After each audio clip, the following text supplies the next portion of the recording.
bonsoir à tous. Merci d'être présents. Et peut-être qu'il y a d'autres personnes qui vont arriver pendant que l'on regardera ensemble le thème. Aujourd'hui, on aborde le thème de la vie après la vie au travers de différentes thérapies, et dont une en particulier qui est en anglais américain l'IADC et en français la SIAM. On vous a amené des livres qu'il faut acheter à la FNAC, pas ici. Un qui est en anglais et puis l'autre qui est en français. C'est une technique qui a été inventée il y a plusieurs années et qui vient de l'EMDR, que souvent certains d'entre vous peuvent connaître. Est-ce que vous connaissez cette technique ou pas trop? Sinon, on détaillera un petit peu ce que c'est que l'EMDR. C'est pas avec les yeux? Voilà, c'est une technique qui aide à évacuer les traumatismes. Donc par un mouvement, soit avec les yeux, soit avec les épaules, soit avec les genoux, ou soit même avec les sons.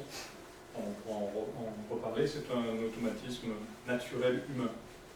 Il n'y a aucune invention, c'est simplement une mise en pratique d'une technologie que l'on a observée, qui fonctionnait, mais ça fonctionnait déjà dans le corps humain. Et l'IADC, c'est un peu la même chose, ou la SIAM, c'est la même chose.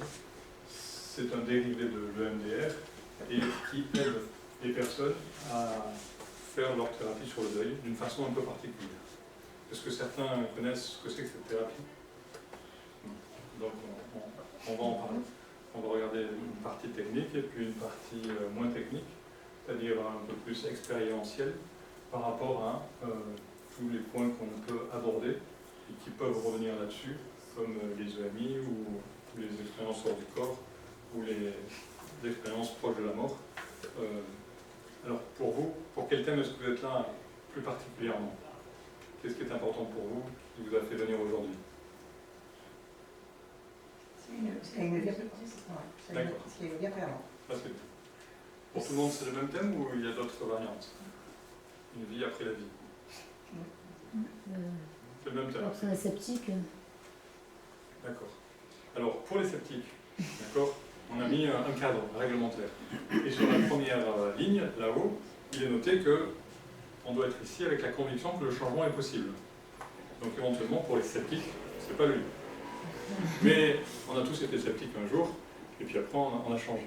C'est bien de pouvoir conserver un esprit critique, mais pas critique pour critiquer en disant non, mais critique en apportant une solution, ce qui n'est pas pareil. Comment on peut le voir sur la suite, c'est-à-dire qu'on évite de dire non, mais plutôt on propose quelque chose. Parce que dire non, c'est trop facile. Proposer, c'est un peu plus délicat, et c'est bien d'avancer là-dessus. Donc on ne va pas chercher qui a tort, qui a raison, parce qu'on a tous une partie de la vérité, et l'important c'est de pouvoir échanger, de donner chacun l'expérience ou ce qu'il ressent être bien pour soi. Donc, n'oubliez pas d'éteindre votre téléphone ou de le mettre sur silencieux pour éviter que ça sonne à un moment, que vous soyez embêtés. Si jamais je parle trop vite, ou si on parle trop vite, parce qu'aujourd'hui je vais intervenir avec ma collègue Lola Petiot sur ce thème-là, on verra qu'on est formé à cette technique ensemble à Chicago par le médecin Dr Alan Notkin, et on travaille là-dessus depuis plusieurs années. N'attendez pas la fin pour poser vos questions, notez-les ou levez la main au fur et à mesure, et puis on vous donnera la parole au fur et à mesure. Est-ce qu'il y a des questions jusque-là? Il faut juste faire attention au vidéoprojecteur avec la main, parce qu'en fait ça fait trembler l'image au fur et à mesure. On risque d'avoir le mal de mer au bout d'un moment. Mais, par rapport au CV, on est tous les deux formés dernièrement à l'hôpital La Timone à Marseille, avec le docteur que vous connaissez, Éric Dubois. Vous connaissez ou pas? Charbonnier, vous connaissez ou pas? Chambon, vous connaissez?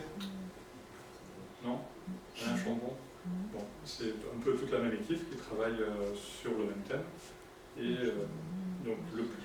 Oui, C'est-à-dire la vie après la vie? Oui, la vie après la vie. C'est quel service là? C'est soins palliatifs.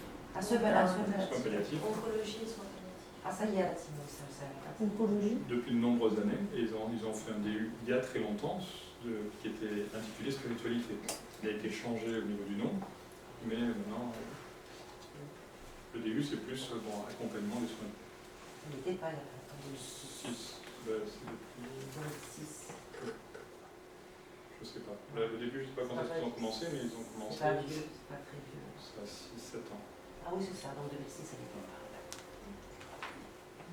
Donc on pourra parler aussi de l'hôpital et ce qui se passe à l'hôpital. Donc on a des cartes aussi à vous proposer à la fin si vous êtes intéressé. Et dans ce livre sur lequel on va parler, à la fin il y a aussi nos coordonnées si vous l'achetez en librairie. Il est à la fin. Après, tout ce qu'on verra ici, ou en partie pas tout, parce qu'on n'aura pas le temps, c'est aussi relaté sur cet autre livre. Et nous avons des... On ne pourra pas le vendre ici, mais on a des feuilles. C'est que vous avez écrit vous? Oui. Ah d'accord. Pas compris ça. Et sur lequel vous avez, vous pouvez pas laisser vos noms et autres pour qu'on puisse vous l'envoyer. La somme est notée en fonction si vous voulez en recommander ou sans ou en courrier ça. Si à la Ils fin ça sont vous distribués intéresse. à la FNAC aussi alors? Pas ceux-là encore. Bon, Pas ceux-là encore. Ils sont pas encore. Pour l'instant on a fait des essais. D'accord. Donc c'est les thèmes qui étaient notés sur le site avec lequel vous êtes venu, sur lequel on pourra regarder. On pourrait parler de ça pendant plusieurs jours, donc on ne pourra peut-être pas aborder tous les points, mais on abordera les points qui vous intéressent surtout. Donc, est-ce que certains sont allés aux 2 conférences qu'il y a eu en 2006 et 2013 à Marseille? Et la première, elle était... la deuxième était à Marseille, la première, elle était après les temps de verre à Marignane. Non? Justement, il y avait tous ces médecins dont on a parlé qui étaient là. Dont aussi Raymond Mondi était venu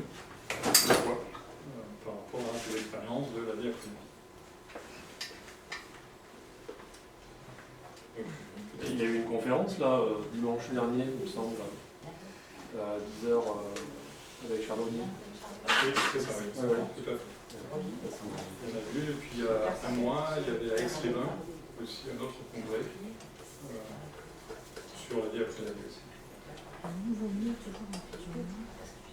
On peut mettre avant? Non, là, j'ai pas fini de lire la phrase. Merci. Devant l'affirmation cynique de Voltaire, un nouveau-né est toujours un futur mort, nous devons rester demain. C'est pas mal, hein. C'est pour ça que je vais peut-être la noter. C'est un ami qui a fait ça. Vous connaissez peut-être aussi Elisabeth Kubler-Ross, Oui, très bien. celle qui a inventé la technique du deuil. Donc cette technique, pour vous, comment est-ce qu'elle fonctionne? À quoi elle sert-elle?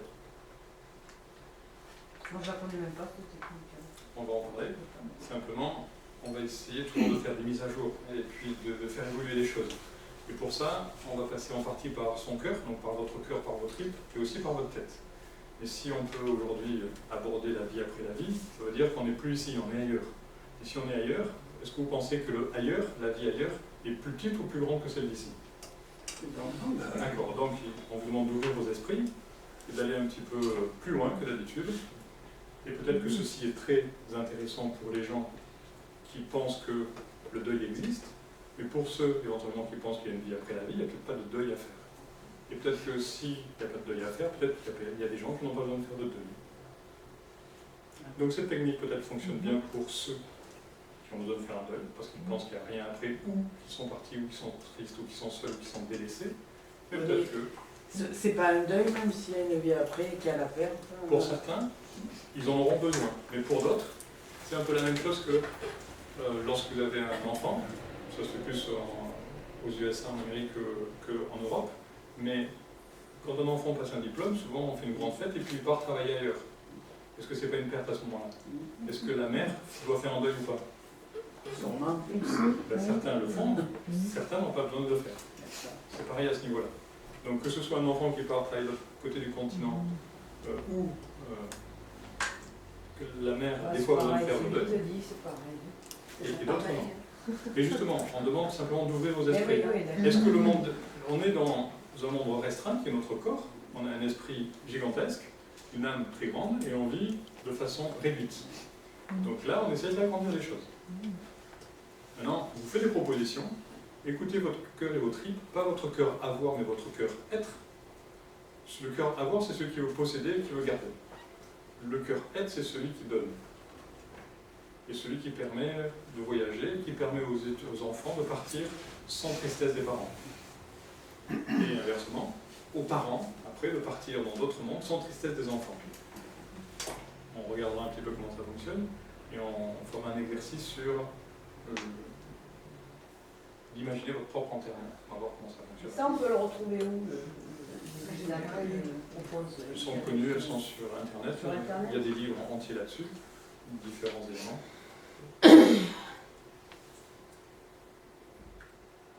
Donc ce livre et celui-ci, c'est Communication induite après la mort, donc la traduction française qui est sortie depuis 1 an, mais qui existe depuis plusieurs années en Amérique. Et dans différents pays, comme en Allemagne, en Italie, et ainsi de suite. Il y a un site sur Internet, qu'on vous montrera après, avec les différents professionnels qui sont formés à cette technique. Donc cette technique aide pendant le deuil, pas pour tout le monde, mais pour une grande partie, plus éventuellement aux USA qui ont l'esprit un peu plus ouvert qu'en France, on est un peu plus restreint et un peu plus cartésien, ce qui fait qu'on a moins de bons résultats actuellement encore en France qu'aux USA par rapport aux communications. C'est-à-dire que les gens, pendant leur thérapie, à un certain moment, beaucoup disent qu'ils se mettent en contact avec les parents, les personnes, frères, sœurs ou enfants disparus, et qu'ils ont une véritable communication. Et donc tout ça est relaté. On vous donnera quelques exemples. Par rapport à cette technique, donc le référentiel du professionnel qui emploie cette technique, il y aura des formations l'année prochaine qui vont se faire là-dessus, mais pour pouvoir le pratiquer, normalement, il faut avoir déjà un cursus en EMDR, si c'est possible. Donc, comme c'est évoqué, il faut que les croyances soient ouvertes. C'est-à-dire que si jamais vous êtes trop persuadé, il se peut que ça ne marche pas, mais si vous n'êtes pas assez persuadé, il se peut que vous limitez. Parce qu'il y a une syntonie, un diapason qui se fait entre la personne et le patient, donc le professionnel et le patient, qui fait que l'un ou l'autre peut bloquer les éléments. Par rapport justement aux morts imminentes, lorsqu'il y a un décès momentané à l'hôpital et que la personne après est réanimée, vous savez qu'il y a beaucoup d'exemples maintenant qui sont évoqués où les gens autour de la personne qui décède, ou qui décède réellement, qui part définitivement, voient tout ce qui se passe de la même façon que la personne qui décède. Donc on aurait dit ça il y a 5 ans, il y a 10 ans. On nous aurait fait pour des fous. Aujourd'hui, vous dites oui. Mais je dis oui parce que moi j'ai travaillé longtemps en réanimation et les patients le relatent. Voilà, il y a de nombreux témoignages là-dessus, de plus en plus, grâce aux moyens de communication. Et c'est un peu la même chose que pour le reste. Les choses s'ouvrent au fur et à mesure et on vous essaye de vous amener sous forme d'histoire ou de métaphore des éléments à pouvoir intégrer. Et plus vous changez, la formation continue, c'est se former. Mais en même temps, c'est se déformer. Si je me forme, si je suis un stylo comme ceci, une couleur et que je vais devenir un stylo 4 couleurs, je suis obligé de me déformer à ça pour me reformer à ça. Une fois que j'ai 4 couleurs, j'en ai que 4, j'en ai pas 7 ou 12, donc il faudrait que je me déforme encore à celle-ci pour... Donc si je reste en formation continue, j'ai plus besoin de me former. C'est-à-dire que j'ai plus besoin d'être fixe, rigide et trop cartésien, éventuellement. Trop extrême d'un côté ou de l'autre. Donc si je reste en formation continue, l'idéal, c'est de pouvoir écouter la vie de tout le monde et d'écouter en soi. Notre corps est un diapason, est un instrument formidable pour savoir ce qui est juste et ce qui est vrai. Si on n'y met pas notre tête au milieu, à ce moment-là, on entend les vibrations et on se connaît le juste équilibre. Donc, éviter les jugements, c'est quelque chose d'important. Donc, le but est un accompagnement et d'observer ce qui se passe. Donc, aussi bien pour le professionnel que pour le patient qui est là. Et ça permet de regarder les transformations du corps. C'est-à-dire que pendant la thérapie, le corps donne des signes. Par les 5 sens connus, et d'autres sens aussi inconnus, donnent des signes. Et si on observe ces signes, si on reste centré sur ces signes, sans y mettre de préjugés ou d'analyse en disant ça correspond à ça, ça correspond à ça, si on enlève toutes ces correspondances, le corps, en tant que vous le suivez, comme un peu le petit poussé qui sème des informations, notre corps fait la même chose, il sème des informations par tous nos sens, visuels, auditifs, olfactifs, sensitifs, à tous les niveaux. Et si on observe sans mettre d'analyse, alors il dit, il me fait confiance, et en fait on va avec le corps s'entend cette confiance, il va beaucoup plus vite, tandis que si on lui dit non c'est une imbécilité, ou alors je pense que ça veut dire ça et ça, on lui coupe l'herbe sous les pieds, il ne va pas plus loin, parce que lui elle est ailleurs que là où on vient de définir. Mais tout le monde n'est pas réceptif, peut-être pour la même manière. En effet, donc, tout à fait. On a tous des réceptions différentes, parce qu'on a tous des qualités différentes. Et on a tous des réceptions différentes par des moyens différents. Il y en a qui vont réceptionner par la main, d'autres par les yeux, d'autres par leur cœur, d'autres pas du tout, parce qu'ils auront d'autres fonctions dans leur vie. Le cadre. Donc les croyances, toujours la même chose, on verra que croire en quelque chose fermement est un peu bloquant, donc on évite de croire que les choses sont figées. Comme il y a quelques années en médecine, on pensait que les bébés ne souffraient pas, donc on pouvait leur faire toutes les tortures imaginables. C'était il n'y a pas très longtemps, c'était encore il y a 10 ans. Et maintenant on sait qu'ils souffrent, donc on ne leur fait plus de torture. Donc c'est la même chose, on regarde pour faire évoluer les compréhensions. Donc c'est une expérience qui se vit assez profondément, qui se passe des fois en quelques secondes à quelques minutes, mais elle dure très longtemps pour la personne qui le vit. Elle revient avec énormément de détails. Comme ça se passe pour les autres expériences imminentes, proches de la mort.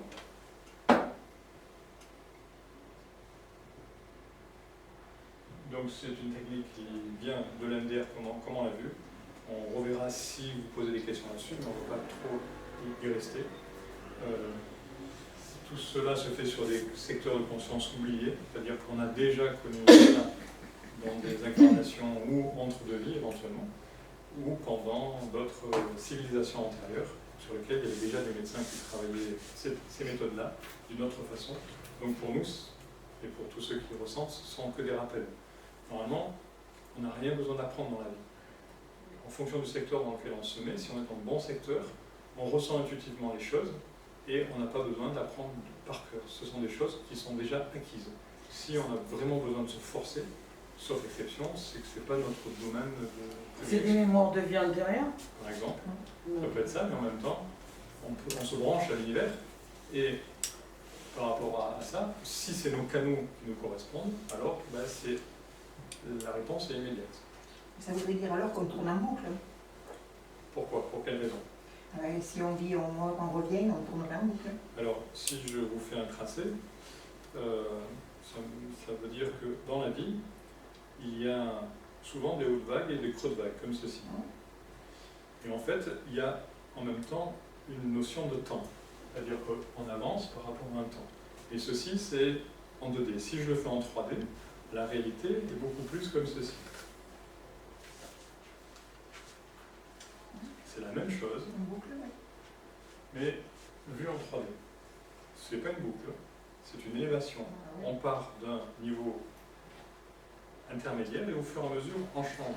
On refait souvent la même chose, mais à un degré différent. De la même façon qu'on passe en 6e, en 5e, en 4e, en 3e. Donc ce sont des boucles, mais de niveau supérieur au fur et à mesure. De la même façon qu'on a 5 ans, 10 ans, 15 ans, 20 ans, et ainsi de suite. Donc aucune technique pour nous est nouvelle, ce sont tout simplement des actualisations. Donc ce sont des mises à jour, des perfectionnements.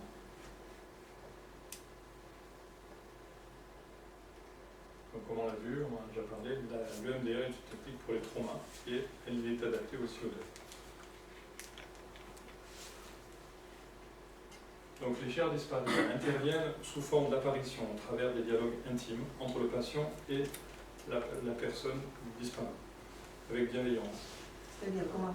Elle apparaît comment? L'apparition, vous la voyez comment?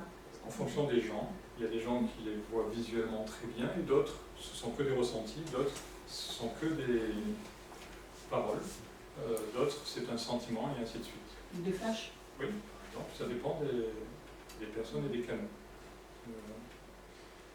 Il y a eu un livre qui a été écrit par un médecin allemand qui était hyper cartésien, qui ne croyait pas en la vie après la vie et qui a vécu cette vie-là, qui a vécu cette expérience, cette mort imminente, et il a écrit un livre qui s'appelle Proche du paradis, et sur lequel, pendant son décès, après être réanimé, être revenu, il a connu une personne qui l'a aidé pendant ce moment de disparition, et en même temps, il s'est aperçu que cette personne l'avait aidé toute sa vie, depuis l'enfance jusqu'à ce moment-là. Depuis, il fait des conférences autour du monde pour relater son expérience, parce qu'il était hyper cartésien et il a eu une expérience incroyable, en disant, en s'apercevant à son retour que cet ange qu'il avait aidé était simplement sa grande sœur qui était décédée avant lui, dont personne ne lui avait raconté son existence. Et parce que les parents lui avaient caché, et avec photo à l'appui, il a reconnu que c'était vrai. C'est difficile de croire quand même, de admettre, parce que finalement, ceux qui ne croient pas, ils ont raison, et ceux qui croient, ils ont raison aussi. Tout à fait. Il faut toujours laisser les portes ouvertes, c'est-à-dire que la personne qui n'y croit pas dans son référentiel, elle a raison, parce qu'elle a d'autres choses aussi à faire dans sa vie, c'est très bien, et peut-être qu'un jour il croira, peut-être qu'il ne croira pas, c'est pas important. Et celui qui y croit doit aussi laisser la porte ouverte à ce que ce à quoi il croit soit faux. Ce qui est vrai, parce qu'au fur et à mesure on évolue tout le temps, et ce à quoi on croyait avant, on pensait que la Terre était plate, on s'est aperçu qu'elle était ronde, donc il faut passer de la Terre plate à la Terre ronde, c'est une évolution. Après, on pensait qu'elle était ronde, on s'est aperçu qu'elle n'était pas ronde, qu'elle était ovale, et ainsi de suite. Donc on doit changer de concept au fur et à mesure, donc ne pas rester sur des croyances, y compris ceux qui croient. Oui, parce que rien n'a été prouvé. Alors, c'est prouvé en vous, voilà. Et tout ce qui est prouvé en nous est après prouvé par la médecine ou par la science. Donc pour moi, on en discutait tout à l'heure avant, mais toutes les choses peuvent être prouvées si on veut bien prendre le temps de s'y pencher et le temps d'étudier les choses. Et y compris prouver que ça n'existe pas, mais prouver quelque chose. Donc on peut prouver les choses. Tu dis tout et son contraire.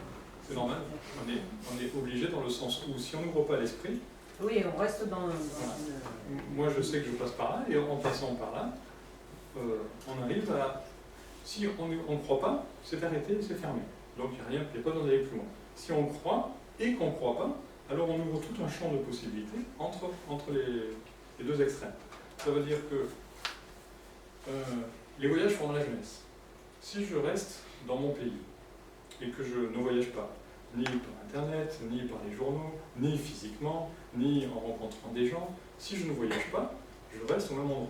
Et si je reste au même endroit, je n'ai pas de choix parce que j'ai qu'une seule façon de voir. Mais dès que je voyage de différentes façons, j'ai plusieurs façons de voir.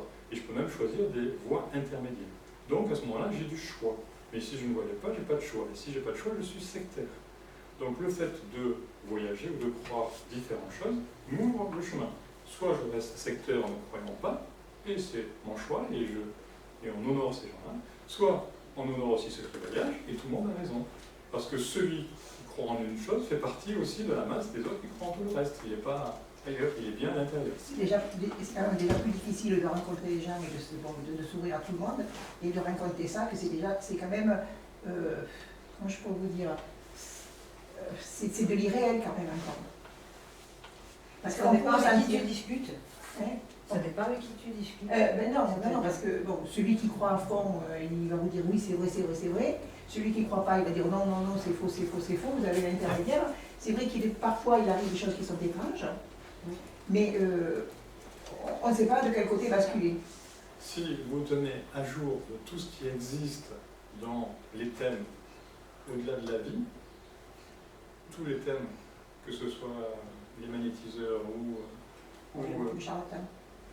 alors, si on s'ouvre à tous les domaines, on s'aperçoit qu'il y a des gens qui font des prouesses extraordinaires, et ce ne sont pas des charlatans, y compris parmi les médecins qui ont des diplômes affichés, certains font du très bon travail et d'autres pas du tout, et c'est pareil dans tous les autres domaines. Donc, on arrête de dire de mauvaises choses des gens, parce que quand on dit de mauvaises choses des gens, les gens sont une partie de nous, on dit de mauvaises choses sur nous, donc sur vous-même. Donc on évite d'avoir des jugements et des préjugés, ce qu'on a vu tout à l'heure. Donc on reste ouvert à toutes les choses et à tout ce que les gens peuvent découvrir.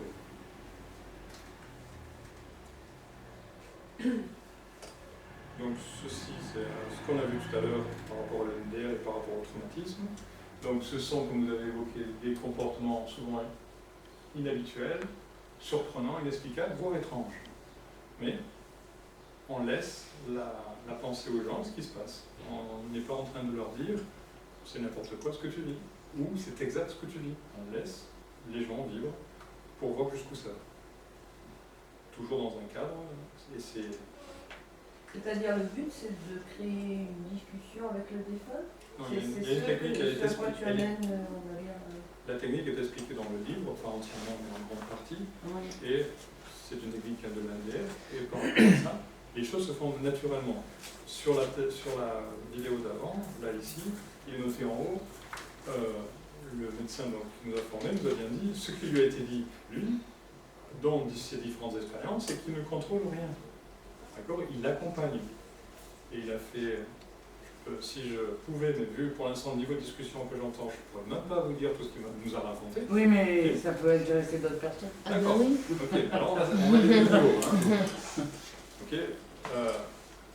Déjà, le MDR, on peut en parler un petit peu quand même pour Oui, tout à l'heure.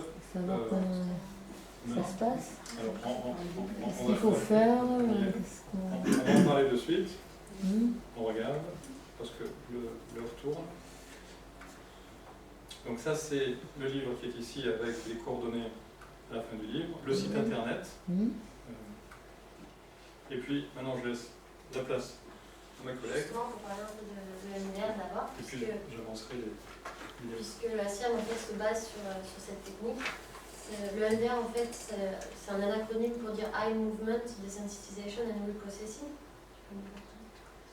Ce qui veut dire en français donc désensibilisation et reprogrammation par les mouvements oculaires.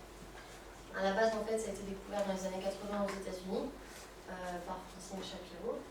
Et en fait, c'est une thérapie qui est maintenant recommandée par l'Organisation mondiale de la santé, donc qui est efficace, notamment pour les états de stress post-traumatique. Donc en fait, c'est une neurothérapie et qui se base sur un processus qui est complètement naturel et que l'on fait tous les jours, toutes les nuits en fait, lorsqu'on dort.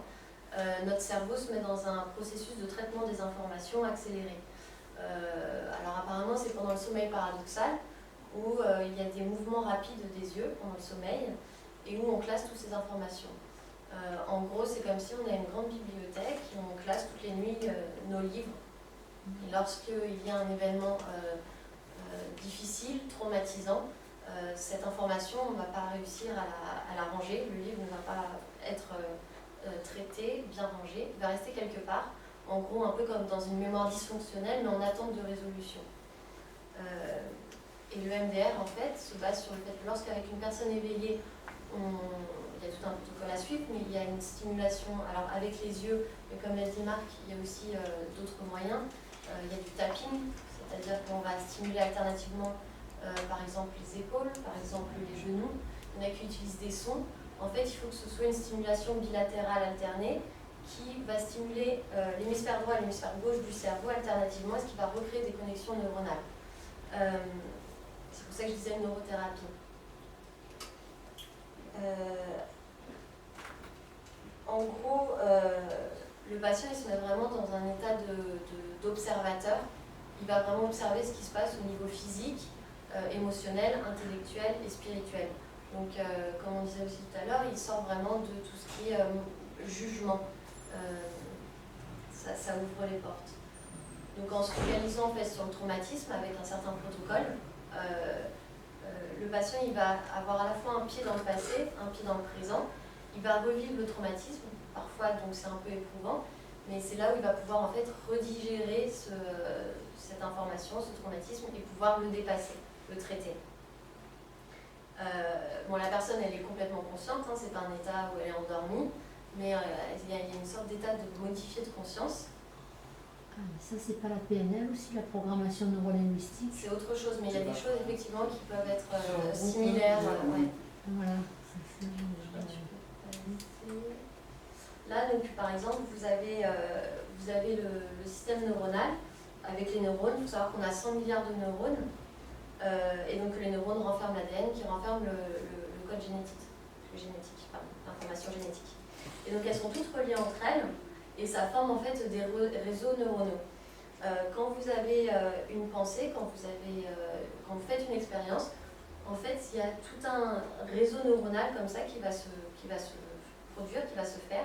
Et lorsque vous allez vivre quelque chose qui va être similaire à cette expérience ou pareil, ça va recréer en fait ce système, on va réutiliser la même route. Je vais te mettre à plat.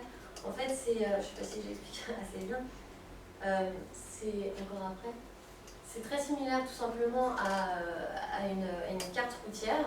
Quand on emprunte une route, par exemple quand on pense à quelque chose, quand on fait quelque chose, on emprunte une route, et plus on va le faire, plus cette route, qui était peut-être petite au début, va devenir une route nationale et ensuite une autoroute.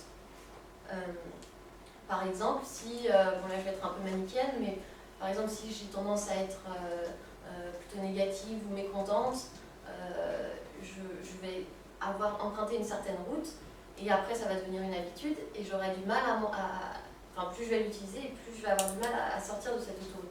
Plus je vais avoir essayé d'apprécier les belles choses, essayer d'être bienveillante. Alors au début, comme la société nous apprend plus à être mécontente ou avoir le verre à moitié vide, au début ça va peut-être être un petit sentier, mais ensuite c'est un sentier qui peut devenir une route, une nationale, etc. Donc c'est là où on voit qu'il y a une importance aussi des pensées, et d'une certaine manière on crée en fait on crée notre vie, quoi. Ce qui est important de savoir, c'est que tout au long de la vie, il y a des nouveaux câblages qui peuvent être faits. Donc c'est un champ des possibles très important. Pour en revenir en fait à la SIAM, c'est ce que je disais, c'est la plasticité du cerveau dont je parlais, que les nouveaux câblages se font tout au long de la vie. Merci. Donc, par rapport à la SIAM, c'est le docteur Botkin, donc, comme je vous l'ai dit, qui l'a découvert et qui a effectué quelques changements par rapport à la méthode de l'EMDR. Donc lui, c'est un psychologue clinicien qui a travaillé dans les milieux hospitaliers aux États-Unis pendant plus de 20 ans avec les vétérans de la guerre du Vietnam. Donc lui, ce qu'il s'est rendu compte, c'était que la porte d'entrée était souvent la tristesse, que même c'était le noyau, et que lorsqu'il y avait souvent la colère ou la culpabilité, la tristesse était finalement vraiment, la colère ou la culpabilité était ce qui cachait la tristesse. C'est pour ça qu'on dit que c'est une porte d'entrée. Et moi, je vais vous donner en fait deux exemples en fait de séances. Donc le premier cas, c'est Mathieu, qui était un homme de 35 ans, qui rencontrait des difficultés dans sa vie, donc à la base, qui n'est pas venu me voir pour une SIAM. Et donc qui restait seul chez lui, il ne travaillait pas, il ne faisait rien, il restait chez lui, il n'avait aucune relation ni amicale ni sentimentale. Et il m'a rapidement parlé donc, de sa mère qui était morte quand il avait 8 ans, suite à 4 années de maladie. Et donc il avait beaucoup de traumatismes qui étaient liés à cette mort. Donc on a fait plusieurs séances en EMDR, et un jour, quand j'ai jugé opportun, on a utilisé la méthode Botkin. Donc là, je vais vous parler de cette séance. On a utilisé la SIAM. Donc ce jour-là, on a fait la SIAM, il pleurait beaucoup. Puis à un moment, il s'est calmé, et je vous retranscris tel quel ce qu'il m'a dit. Il m'a dit, je la vois, elle me sourit, elle me dit que ce n'est pas grave, je sens qu'elle me caresse les cheveux, elle me réconforte, elle me rassure et me prend dans ses bras. Donc j'ai continué les mouvements. Ensuite, il m'a dit, je la vois qui monte au ciel, elle a une magnifique robe blanche, elle a des ailes d'ange, elle est en paix, je la vois dans les nuages, dans le ciel. Donc on a continué. Elle me dit que je dois me bouger. Elle me dit que je peux vivre, que je dois vivre, et que j'ai aussi le droit de m'amuser. Donc on a continué, et il me dit encore, elle me donne son accord pour que j'aille voir d'autres femmes, pour que j'ai des relations. Quand j'ai arrêté la séance, Mathieu était très fatigué, assez perplexe, mais beaucoup plus serein. Il était étonné d'avoir eu autant de tristesse, d'avoir autant pleuré. Mais il y a eu une forme de prise de conscience, et il a compris qu'il avait fait une parenthèse de 27 ans, c'est ce qu'il a dit lui-même. Et il réalise qu'il était resté petit garçon, et qu'en fait il ne s'autorisait pas à avoir déjà de relations amoureuses, et qu'il ne s'était jamais permis d'aimer une autre femme que sa mère. Et donc en gros, dans ces phrases, le fait qu'elle l'autorise à aller voir ailleurs, si je puis dire, ça lui a procuré une forme de soulagement. D'autres extraits d'une femme qui avait perdu son enfant, et qui avait vu en fait le corps de son fils écrasée parce que c'était à la suite d'un accident de train. Donc elle dit « J'ai vu mon fils et il m'a dit « Tu ne peux pas me remettre ensemble ». Donc là elle dit de son fils « Je l'ai vu dans le ciel avec ma grand-mère. Il disait qu'il était bien, il disait « Sois heureuse, moi je vais bien ». Il est en train de me dire « Ce n'est pas pareil, laisser partir et oublier ». Et là je pense que c'est important de faire la différence entre les deux. C'est pas pareil de laisser partir et oublier. C'est deux choses différentes. Donc je reprends ce qu'elle dit. Je dois me rappeler comment il était, pas ce qui lui est arrivé. Il est parti, je ne peux pas l'oublier. Il ne me demande pas de l'oublier, il me demande de le laisser partir. Il faut que j'essaie de le laisser aller. Personne ne peut le faire à ma place. C'est le plus dur. Je ne crois pas que j'essayais avant. J'essayais de me raccrocher à n'importe quoi, tout ce que je pouvais pour le garder vivant. Mais je ne peux plus faire ça, sinon il ne reposera jamais en paix. Ça le dérangera. Je dois le laisser reposer en paix. Et enfin, le fils a dit, ce n'était de la faute de personne, maman. Donc, je peux passer après. Je ne sais pas si vous avez lu le livre de Botkin. Dans le livre, donc, il relate plein d'histoires un peu un peu plus comme je viens de vous l'évoquer. On peut croire qu'on arrive chez le thérapeute et il y a tout de suite une expérience comme ça. En fait, il y a quand même un certain protocole à suivre et il faut savoir que c'est pas possible de garantir une SIAM. Là, le but, c'est vraiment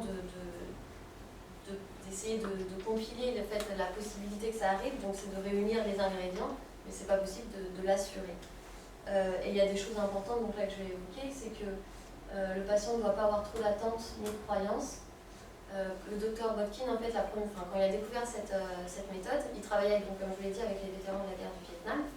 Et en fait, c'était des personnes qui n'avaient aucune attente. À la base, ils venaient absolument pas pour communiquer avec qui que ce soit. Ils étaient ils avaient des traumatismes dus à la guerre. Et il a eu des résultats vraiment très impressionnants par rapport à ce public de patients.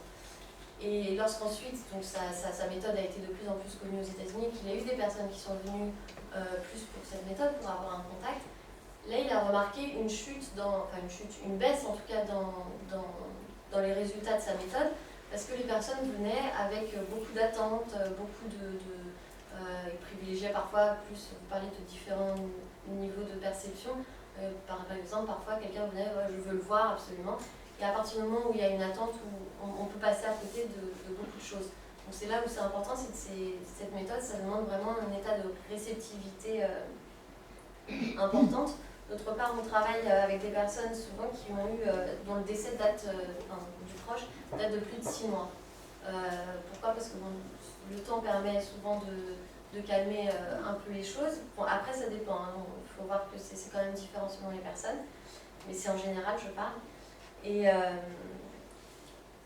comme je dis, en fait, on travaille sur la tristesse, donc il faut pouvoir travailler sur cette tristesse, être capable, il faut y avoir accès. Pour certaines personnes, c'est encore trop difficile, soit elles sont un peu dans le déni, ou soit c'est pas possible encore de travailler là-dessus. Donc la tristesse est la porte d'entrée. Parfois aussi, il y a d'autres traumatismes qui interfèrent. C'est pour ça qu'en séance, la première chose qu'on fait, c'est un premier bilan pour voir s'il y a d'autres traumatismes qui ne sont pas plus importants à régler avant. Autre chose importante, c'est que c'est une méthode qu'on n'applique pas avec les psychotiques, les schizophrènes, les personnes dépressives ou suicidaires. Et pour revenir, comme je disais tout à l'heure, en fait, c'est vraiment un état de réceptivité où on évite l'intellectualisation. On n'est pas là pour se dire c'est bien, c'est mal, c'est vrai, c'est faux. On observe vraiment ce qui se passe donc au niveau physique, émotionnel, intellectuel, spirituel.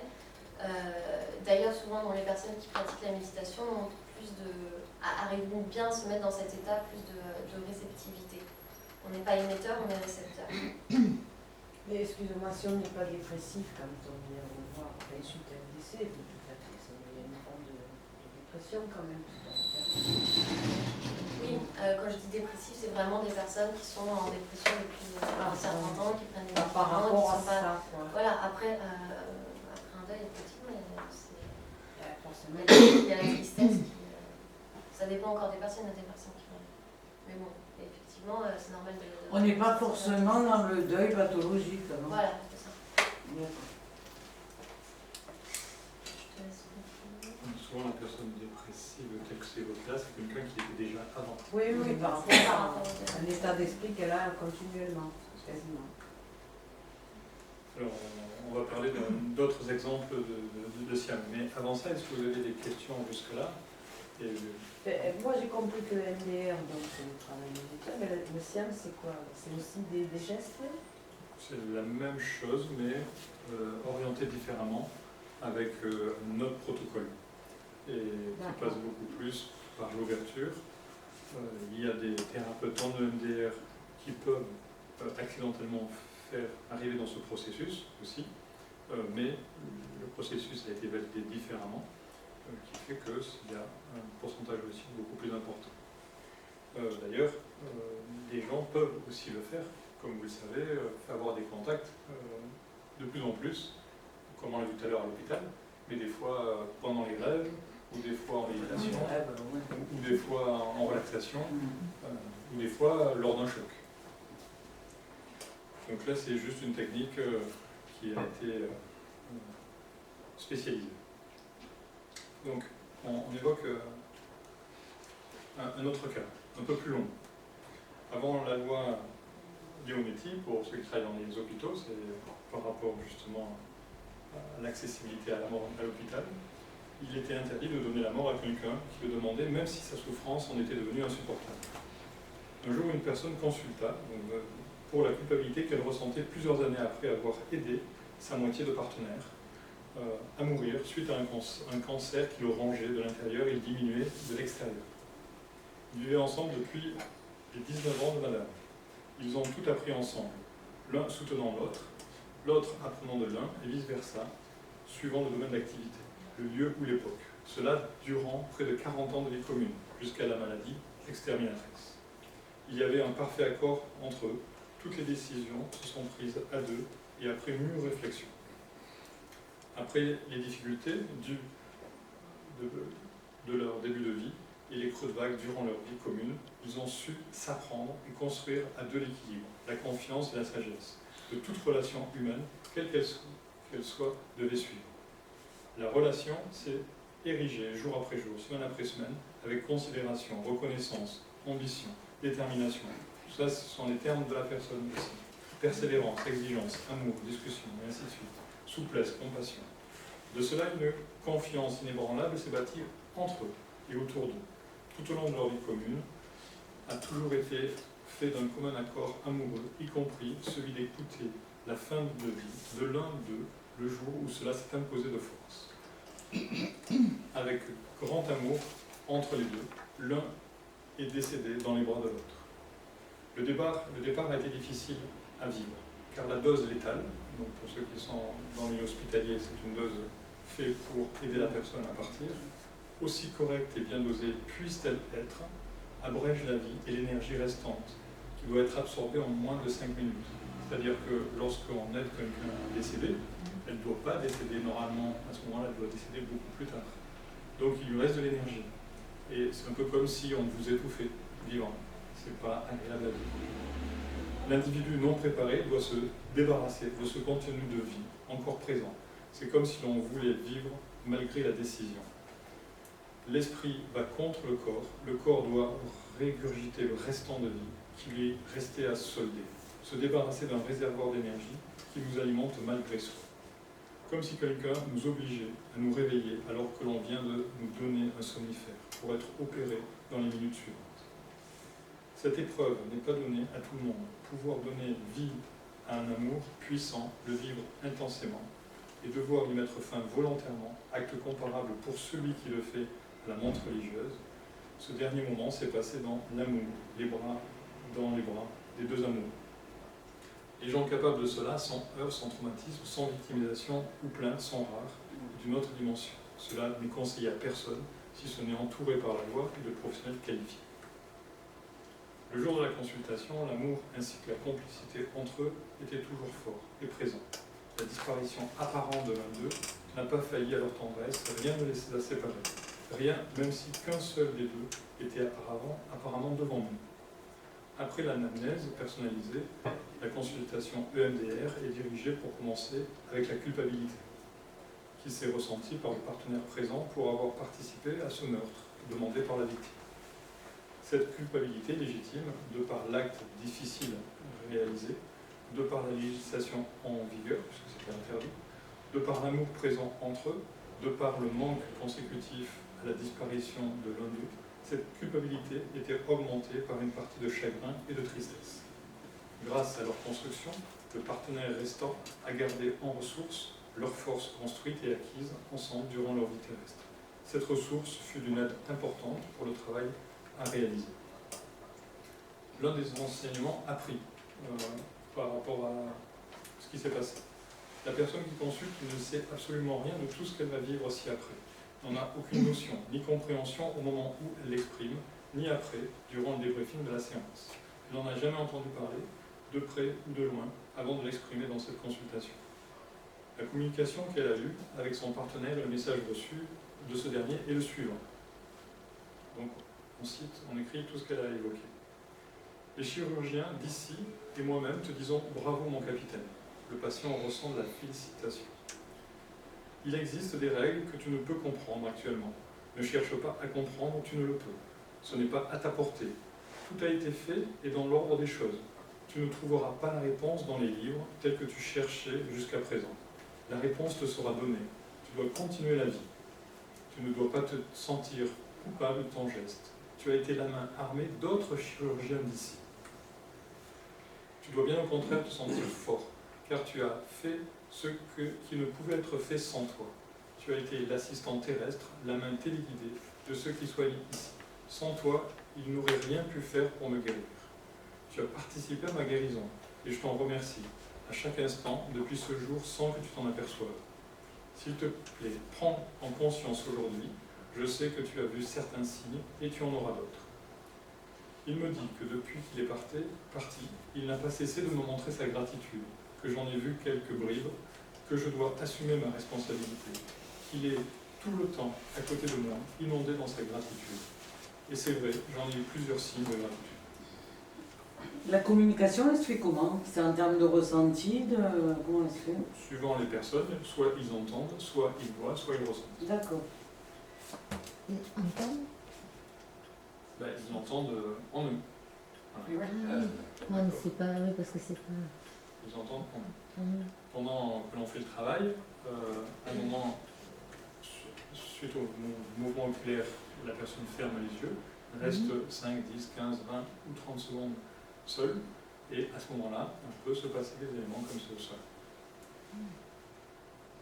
Et à la fin, s'il y a eu communication, elle ouvre les yeux et raconte ce qui s'est passé. Des fois, ça se fait plusieurs fois de suite. Et est-ce que, moi je me dis d'un côté, est-ce que c'est pas aussi, disons... C'est possible, on peut laisser rester Non, ouvert ce à que ça. je veux dire, c'est que c'est pas forcément quelqu'un qui me parle, c'est peut-être mon cerveau qui crée ça pour me dédouaner Disons que et dans pour que je me sente mieux.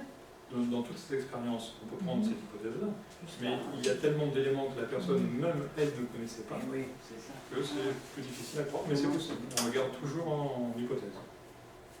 Comme disait Madame, c'est pas démontré, donc on regarde en hypothèse. Mais on ramène quand même ce qui a été évoqué. Bon, après, si on ne prend pas les gens pour des... si on adhère au rêve qui est une communication, qui peut être une communication, si on... Disons que quand on apprend à travers différentes histoires à ramener des éléments que la personne elle-même ne connaissait pas, qui peuvent être vérifiés comme ça a été fait, puis les signes, puis... on continue là-dessus, d'autres éléments. Une des explications données de là-bas. Nous sommes dans un bloc opératoire. Il est habillé tout en blanc. Il m'explique que là où il est, il y a des chirurgiens qui, pour libérer, doivent tantôt donner la vie, tantôt donner la mort. Et c'est leur rôle de chirurgien. Que parfois ils doivent déléguer en bas leur rôle, que l'on m'a délégué pour cette fois-là. Que de là-haut, ils font cela tous les jours. Et parfois, de ce que je comprends de ces explications, lorsqu'une personne va tuer une autre personne, en fait, elle agit en tant que déléguée des chirurgiens. C'est pas quelque chose de recommandé, mais c'est une explication. La mission est de libérer la personne qui est tuée.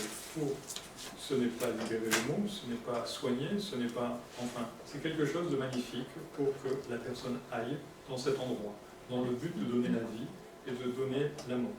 Ce n'est pas donner la mort pour faire mourir, ce n'est pas guérir ou donner la vie comme le fait un chirurgien pour guérir, c'est quelque chose de beaucoup plus profond. On a mis quand même un thème assez extrême, parce qu'on a pris, il y en aura d'autres après plus doux, mais on a quand même pris des thèmes pour un peu ouvrir les consciences et les esprits. Il y a ceux qui, à un moment donné, doivent partir pour aller au-delà, et ceux qui doivent rester. Donc, quand ils soignent, la personne reste. Quand ils donnent la mort, la personne est guérie d'une certaine manière. Et il me dit qu'actuellement, il fait cela. Il est chirurgien. Et que là-haut, les chirurgiens donnent la vie, donnent la mort selon la personne. Et que c'est un acte de pratique médicale tout à fait classique et normal. Et que certains en bas sont délégués pour donner la mort physique. Et que moi, j'étais là pour cela. Et qu'à un certain moment, je devais le faire. J'aurais pu ne pas le faire. Les gens d'en bas peuvent toujours refuser de ne pas le faire, mais que c'est un acte de chirurgie réparatrice extraordinaire qui m'a été délégué de le faire et que j'ai fait. Extraordinaire car au-delà des apparences, j'ai été chargé d'une mission, j'ai été un instrument chargé d'eau, parce que l'on savait que je pouvais être un instrument. Et c'était à eux de veiller au lien, mais pas au sens de la guérison tel que moi je l'entends. Moi j'étais le chirurgien qui a donné la guérison, donc ça, ils me le montrent et me disent que là, j'ai fait une guérison. Tout ce qu'on m'enseigne ici me surprend complètement. Une difficulté de perception de la communication. Ça le rend triste que j'ai ce sentiment de culpabilité de mon geste.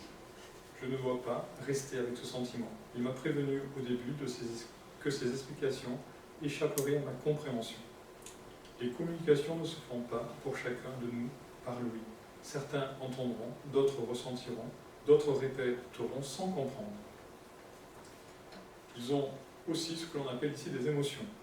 Cela le rend triste, que j'ai un sentiment de culpabilité de mon geste. Je ne dois pas rester avec ce sentiment. Cela, on en reparlera par rapport justement au ressenti des personnes qui partent et de celles qui restent. D'autres peuvent apparaître. J'ai vu mon papa et sa maman derrière une vitre du bloc opératoire. Ils sont venus spécialement pour me dire merci. Et c'était vraiment un merci très fort.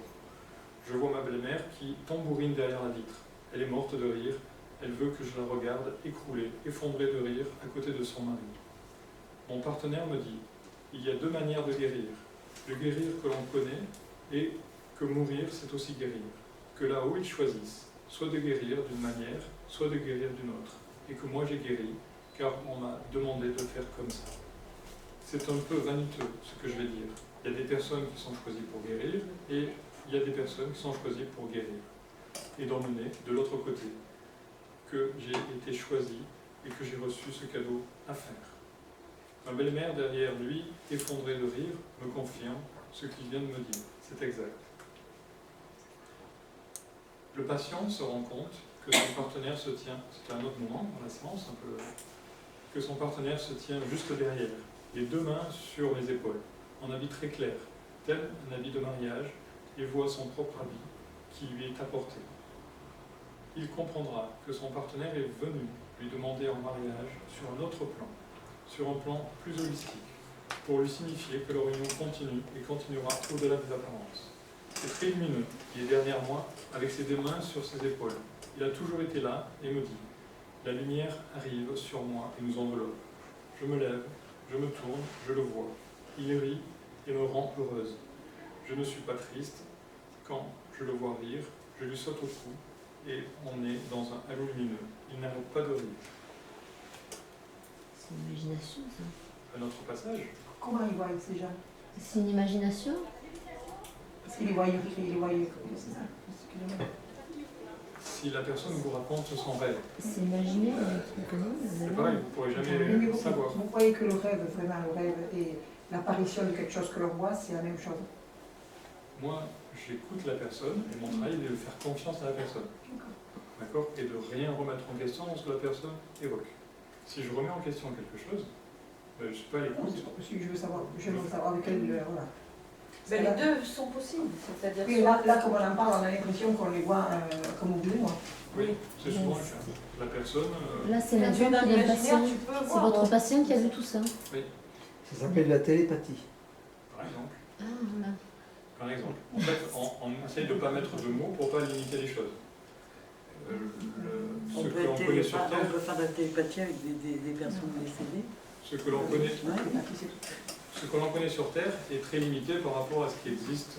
En tout cas, c'est un super outil pour les deuils très très douloureux.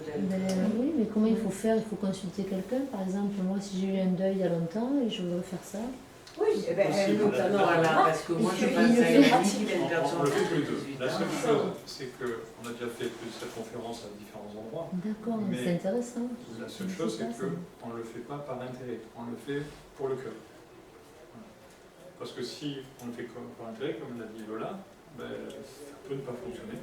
Parce qu'on y met trop d'intérêt, on est trop intéressé, on est trop dans le avoir et pas dans l'être. Qui c'est qui a dit ça? Et attention, il faut faire attention aussi, parce que si vous ouvrez un canal, des fois ce qui descend, c'est trop d'eau. Je ne sais pas si ça vous est déjà arrivé. On en parlera après, si vous voulez, mais la technique fait que ça ne se passe pas comme ça, mais on pourra en parler après. On va juste continuer l'histoire sur un autre passage. J'ai vu une petite fille en Allemagne, elle se fait inoptiser pour des raisons expérimentales. J'étais dans un cirque, j'étais sur la piste endormie, on me posait des questions et je devais y répondre. La pièce est grise, mais c'est très lumineux, et c'est un lieu sinistre. Le discours que l'on me tient est tellement incompréhensible, il ne correspond en rien à mes critères. Il me dit que je dois bien comprendre et garder ancré dans ma tête que je vais bien. C'est notre passage. Les récompenses qui nous sont destinées sur Terre. Il me dit que depuis qu'il est parti, il n'a cessé de me montrer sa gratitude. Résultat de la séance. Je ne me sens plus coupable. Quand vous me dites de revenir sur la séquence au moment où je me sentais si coupable, avec les larmes qui me remontaient, eh bien, elles ne remontent plus. Je ne sens plus aucune culpabilité sincèrement. Moi, j'ai rien fait que de faire des mouvements, j'ai dit aucune parole et je l'ai laissé faire son expérience. Ce que je n'arrivais pas à comprendre, je le comprends maintenant. C'est très déconcertant quand même. Quoique ceci dépasse ma compréhension, je vous le dis honnêtement, je ne doute plus, c'est très clair. Ça, c'est des personnes que vous avez eues en thérapie? Oui. Après, il y a beaucoup d'autres exemples, des dizaines dans le livre que M. Botkin a eu. Ouais, mais en fait, si tu prends des criminels, ils peuvent se dire je suis là sur terre. Comment la Parce qu'on souvent m'a envoyé pour donner la mort, et que ils se justifient leurs actes. on est d'accord. Mais Enfin, on est d'accord, c'est mais l'image, Mais on a souvent parlé ici, on a fait quelques conférences sur le karma, sur la vie après la vie, différemment. Et pour moi, il y a des explications à tout. Et si on fouille, et si on cherche, on trouve des explications hyper logiques, à condition que aujourd'hui, je sache ce que j'ai fait hier et avant-hier. Donc à condition que dans cette vie-ci, je puisse avoir accès à ce que j'ai fait dans la vie d'avant et la vie d'avant encore. Et à condition qu'aujourd'hui, je sache quelle direction je prends demain et après-demain. À condition que je sois ouvert, parce qu'aujourd'hui, je sois ouvert à ma vie de demain et à celle d'une autre angle. Donc si j'ouvre mon champ des possibles comme ça, je comprends facilement les choses. Mais c'est simplement une compréhension. C'est simplement des microcosmes et des macrocosmes. Bon, on n'a plus besoin de pleurer. Pourquoi la vie est faite pour être triste? Non, mais lors d'un décès. Alors, on va l'évoquer après, justement. Restez là, là-dessus, on va l'évoquer après. Ici, prenez ce qui est à l'écran. Ici, le deuil n'existait pas, on en a parlé au début. Pour ceux qui veulent le faire, c'est recevable, il n'y a aucun problème. Pour ceux qui en ont besoin, tant mieux si ça les aide et s'ils en sortent. Et pour d'autres personnes, éventuellement, ils ont besoin de ne pas le faire, ils ont peut-être besoin de passer différemment. Dans les philosophies orientales, on fête les mots. Dans les philosophies occidentales, on les pleure. À vous de choisir, si vous préférez faire la fête ou être triste. Nous sommes heureux lorsque tout se détend et nous sommes joyeux. Nous pleurons quand il y a un problème et que nous avons mal. À l'instar des anciens philosophes, nous pouvons faire de cette phrase une équation et déduire que ce qui nous détend, ce qui nous rend heureux est une partie de la vérité, alors que ce qui nous contracte et qui nous fait mal est erroné. Et on peut le voir avec son corps. Notre corps nous donne des signes. Et à chaque fois que ça contracte, c'est qu'il y a une information qui nous dit « c'est pas le bon chemin que tu prends ». Quand je ramasse une claque, c'est que c'est pas le bon chemin que je prends. Par contre, quand j'arrive sur une plage, peut-être c'est le meilleur chemin. Après, si je reste trop longtemps, peut-être je vais prendre un coup de soleil. Donc il y a toujours un juste milieu à respecter. Pourquoi ne pas comprendre que ce qui fait mal indique que ce n'est pas le bon chemin, tels que les pleurs, le manque, la séparation, la division, la dualité de deuil, etc., résultant d'une impasse, d'un manque de connaissance, d'une incompréhension, d'un dogme ou d'une secte.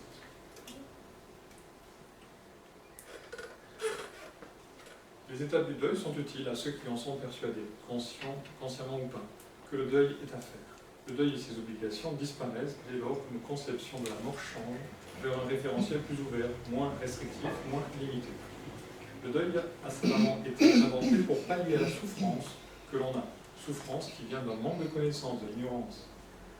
Si nous changeons la cause qui entraîne le deuil, alors le deuil disparaît. Ne plus avoir à faire le deuil, car la connaissance de base aura changé, veut dire que nous aurons changé aussi nos attachements destructeurs. Ne plus avoir d'attachement destructeur veut dire que nous serons libres de rester ou de partir sans culpabilité. Ne plus avoir d'attachement, de culpabilité, ne veut pas dire que nous supprimons l'amour que nous avons pour notre parenté, notre partenaire qui a disparu, mais nous gardons le lien d'amour éternellement. On peut être heureux tout en pensant à l'autre, sans l'oublier. Souvent les gens ont peur d'oublier parce qu'ils sont heureux. Mais on n'oublie pas même quand on est heureux. Aborder le deuil, ou plutôt anticiper ce que pourrait être le deuil, commencer le deuil avant de mourir, imaginer son propre enterrement, ce que la personne voit autour d'elle, comment réagissent les gens. Donc avant d'aller plus loin, de regarder la suite, je vous demande de le faire quelques instants cet exercice. Donc je vous propose d'imaginer pour vous, et de rien dire, d'imaginer pour vous votre propre enterrement. Donc, et la question que je vous pose, vous gardez la réponse pour vous, après vous verrez les différentes réponses. Donc imaginez votre propre enterrement et voyez ce qui se passe autour de vous lors de cet enterrement. Que voyez-vous? Répondez à cette question en vous. Que voyez-vous à cet enterrement? On ferme les yeux. C'est pas un problème. Ouvert ou fermé, vous avez 5, 10, 15 secondes. Que voyez-vous? Laissez-vous porter et guider par ma voix. Que voyez-vous autour de vous? Comment réagissent les gens? Qu'est-ce qu'ils font? Observez-les et ressentez ce qui se passe en vous en les observant. Une fois que vous avez bien ressenti ce qui se passe en vous en les observant, d'après ce qu'ils font, qu'est-ce que vous aimeriez leur dire? Parce que ces gens que vous voyez. Une fois que vous avez répondu à ce que vous aimeriez leur dire, vous pouvez vous dire aussi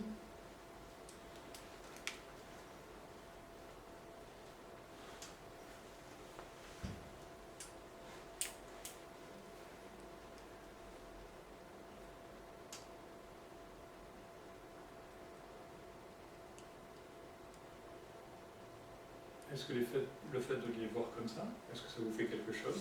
Est-ce que vous aimeriez leur dire de réagir différemment? Et comment aimeriez-vous leur dire d'agir différemment? Et si vous aimeriez leur dire d'agir différemment, pourquoi est-ce que vous ne le faites pas? L'exercice est terminé.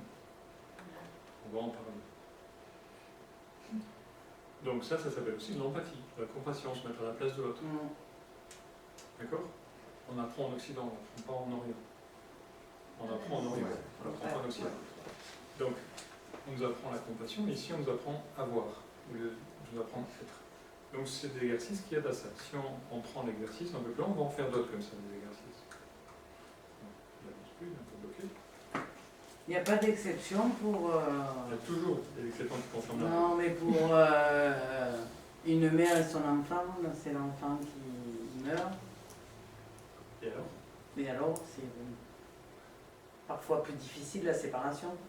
Bien sûr, il y a toujours des exceptions. Il y a tous les cas de figure, comme on l'a indiqué tout à l'heure.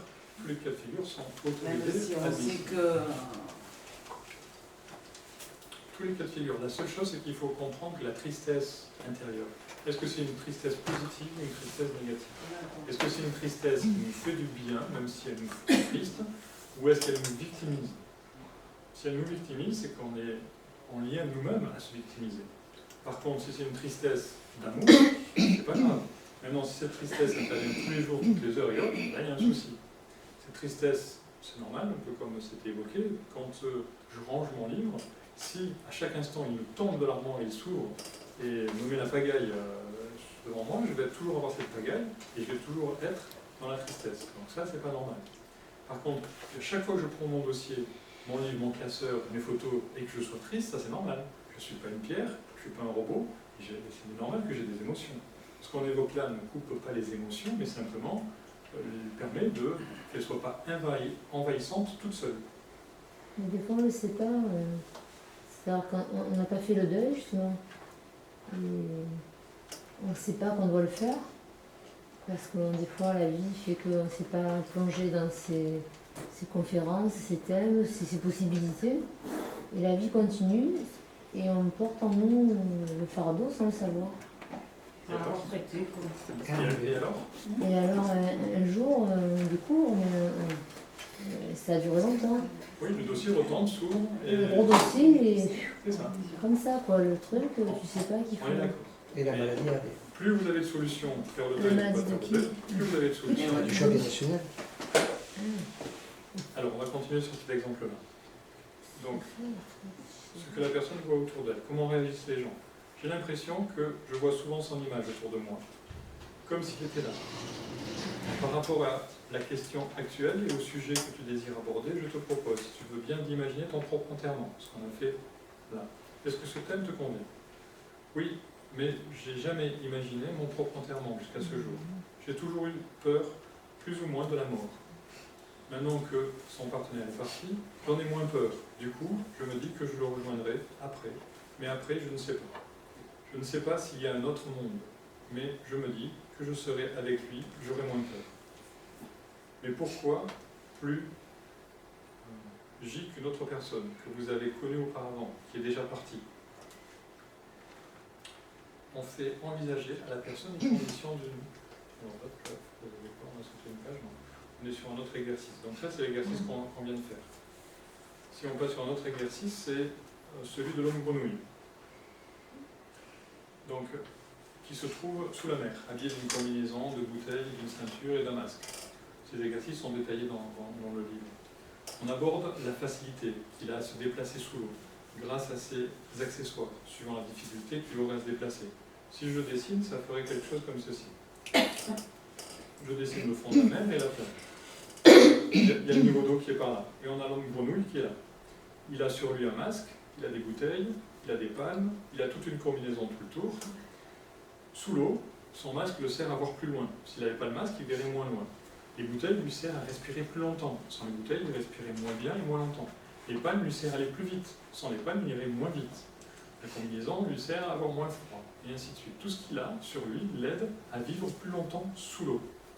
Une fois qu'il remonte, qu'il passe ce niveau-là, qu'on peut appeler le deuil, il passe ce niveau-là, qu'il change d'état, et qu'il remonte sur la terre ferme, sur la plage, s'il garde ses palmes, alors que sous l'eau, ça lui permettait d'aller plus vite, s'il garde les palmes, il ira moins vite avec les palmes que sans les palmes. Il est obligé de les enlever. S'il garde la combinaison, au bout d'un moment, elle va serrer, elle va bloquer, il sera plus détendu sans la combinaison qu'avec la combinaison. S'il garde les bouteilles avec lesquelles il ne peut plus respirer, il va mourir étouffé, donc il vaut mieux qu'il les enlève, et il va mieux respirer sans les bouteilles ici qu'avec les bouteilles sous l'eau. S'il garde le masque, il verra encore moins loin parce que le masque va s'embuer qu'il voyait sous l'eau, alors que ça l'aidait, et s'il enlève, il ira plus loin. Et ainsi de suite. Donc on s'aperçoit que cette métaphore veut dire que ici on est sur la terre, et ici on est après, dans la vie après la vie. Il est normal que quand on enlève tout, on voit beaucoup plus loin, mais beaucoup plus de conscience. Donc ce que l'on fait entre deux éléments ici, sur Terre, on le fait après entre deux états aussi. Mais est-ce que c'est pas plus facile aussi de se dire qu'effectivement il y a une vie après la vie, ça permet d'être... Comme on l'a vu tout à l'heure, si on imagine qu'il n'y en a pas, il n'y a qu'une seule façon de faire, de penser. Il n'y en a pas, point, ça s'arrête. Et on est OK avec ça. Si on imagine qu'il y a d'autres vies, on a plus de choix. Mais dans tous ces choix, il y a aussi le choix de « il n'y a rien après ».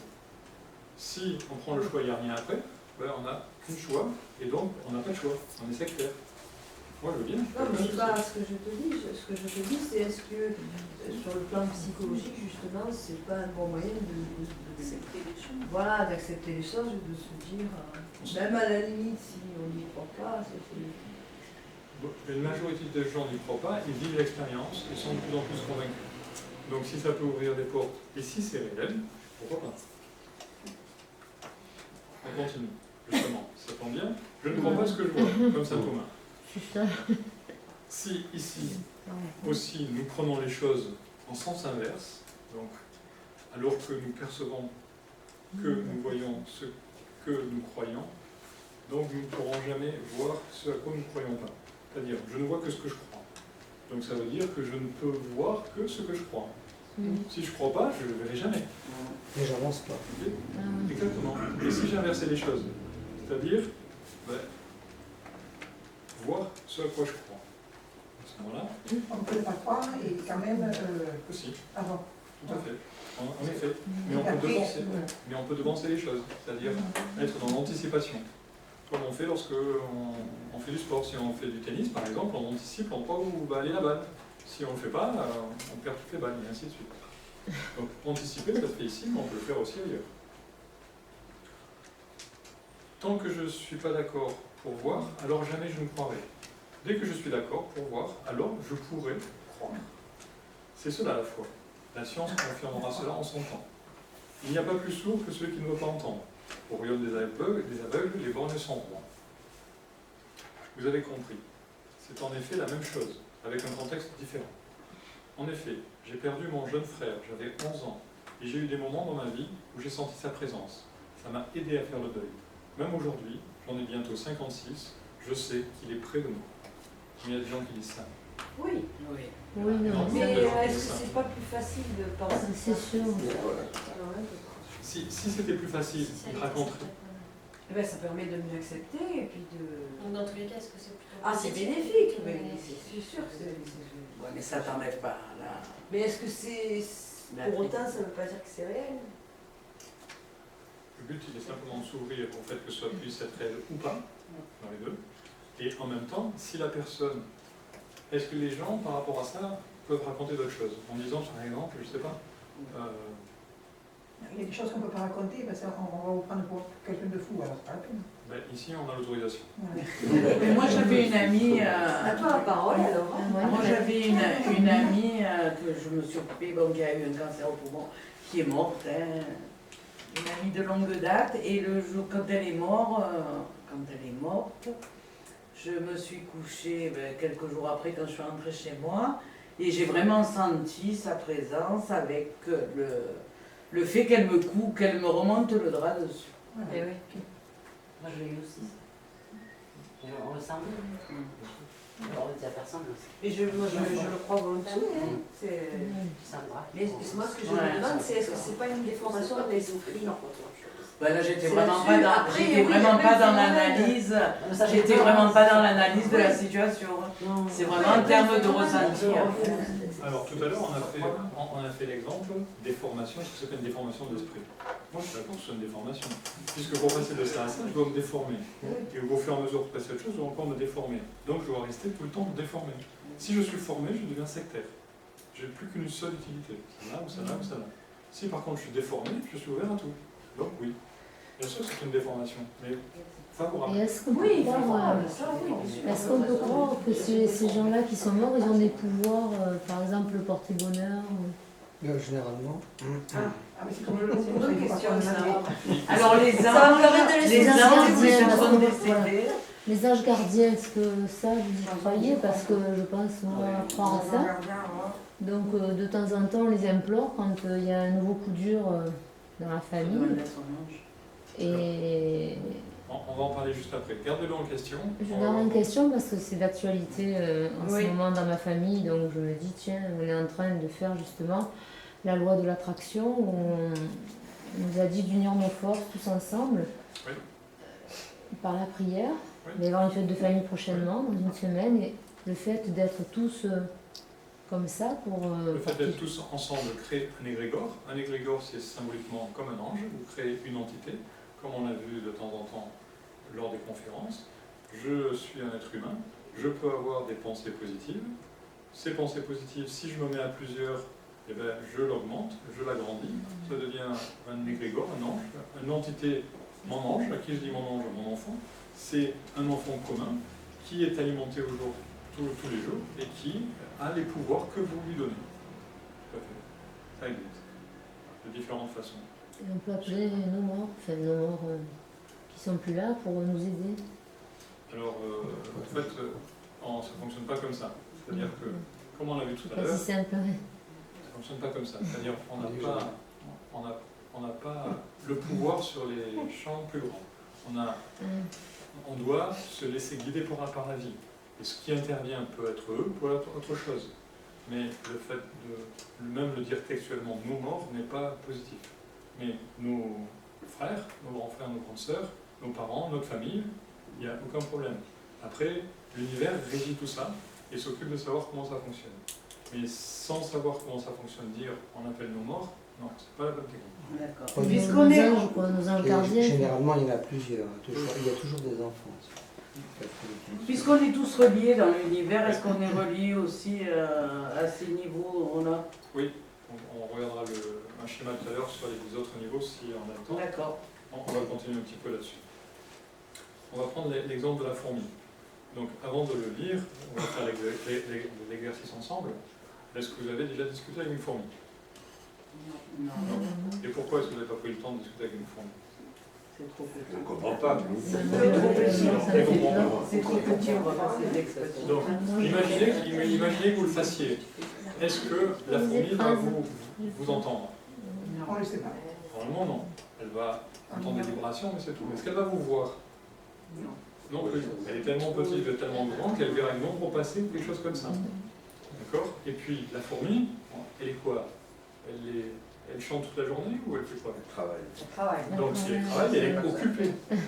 D'accord? Pareil. Un pays qui est occupé, c'est un pays libre ou pas? C'est un pays ouvert ou un pays fermé? Fermé. Une fourmi travailleuse est quelqu'un de fermé. Fermé. Elle est occupée. Ok? Et nous, on fait quoi toute notre vie? On travaille. Pareil, on est occupé pareil. Jugement, pensée, il a raison, il a tort, c'est moi le plus beau, le plus grand, le plus fort. On est occupé pareil. Nous, on est comme les fourmis. Les fourmis, on est tellement nous occupés que même pas on va discuter avec elles. Et si on y va, elles sont encore plus occupées que nous. Et alors, quand nos défunts viennent nous voir, on est comme les fourmis, tellement occupés que même pas on entend rien. Donc le jour où on est un peu moins occupé, où on est un peu plus relaxé, où on est un peu plus ouvert, on essaye de vous amener, à ce moment-là, ben peut-être vous verrez une ombre passer. Mais peut-être vous allez dire c'est un nuage. Encore. Peut-être vous allez dire c'est mon esprit qui fait quelque chose qui est déformé. Et je dirais oui, c'est vrai.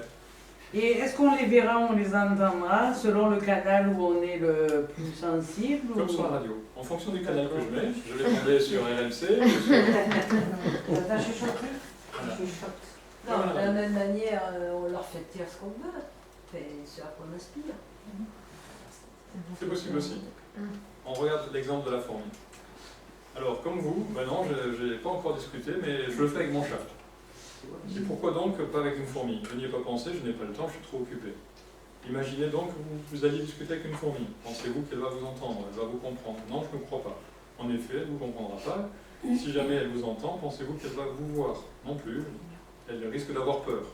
Pourquoi ne vous verrait-elle pas? Parce qu'elle aurait... Peut-être qu'elle aurait une sorte de ressenti, une sensation. Parce que vous êtes trop grand, elle est trop petite, elle verra peut-être passer une ombre ou encore, mais elle est beaucoup trop occupée. Par ailleurs, elle m'a laissé beaucoup, je l'estime encore. Alors ça, c'est un autre passage, en phase de passage en passage en fait. Donc un autre extrait. Elle n'était jamais dans le jugement. Elle était la bonne fée pour moi et engageait une forme de gentillesse, de bienveillance. Cela fait partie de l'héritage. Donc on va parler. Une personne qui part, nous matériels, nous occidentaux, on pense à l'héritage financier. Mais en fait, il n'y a pas qu'un héritage financier. Alors on a parlé, on a un héritage émotionnel, intellectuel et spirituel. Les personnes qui partent laissent des héritages qu'on ne connaît pas, si on est fermé. Mais dès qu'on s'ouvre, on a accès à ces héritages, on les comprend.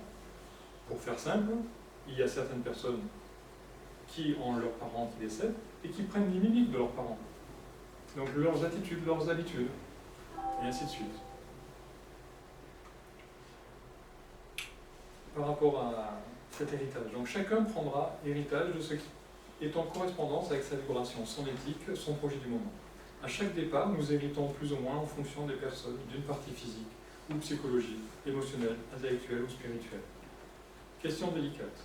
Entre la personne qui part et les personnes qui restent, quelle est la partie qui gagne le plus et quelle est la partie qui en gagne le moins. Si nous regardons les règles, nous avons vu jusqu'à présent que nous inversions ce qu'on a l'habitude de comprendre. Alors la partie qui gagne le plus serait-elle celle qui reste? Est-ce exact? Non.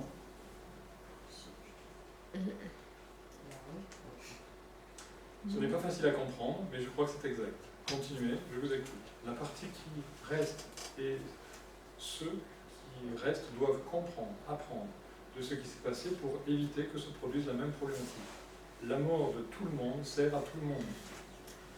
Donc, si après on fouille l'exemple par exemple, et si on prend un des exemples les plus terribles ou dramatiques que les gens puissent relater, c'est la disparition d'un enfant.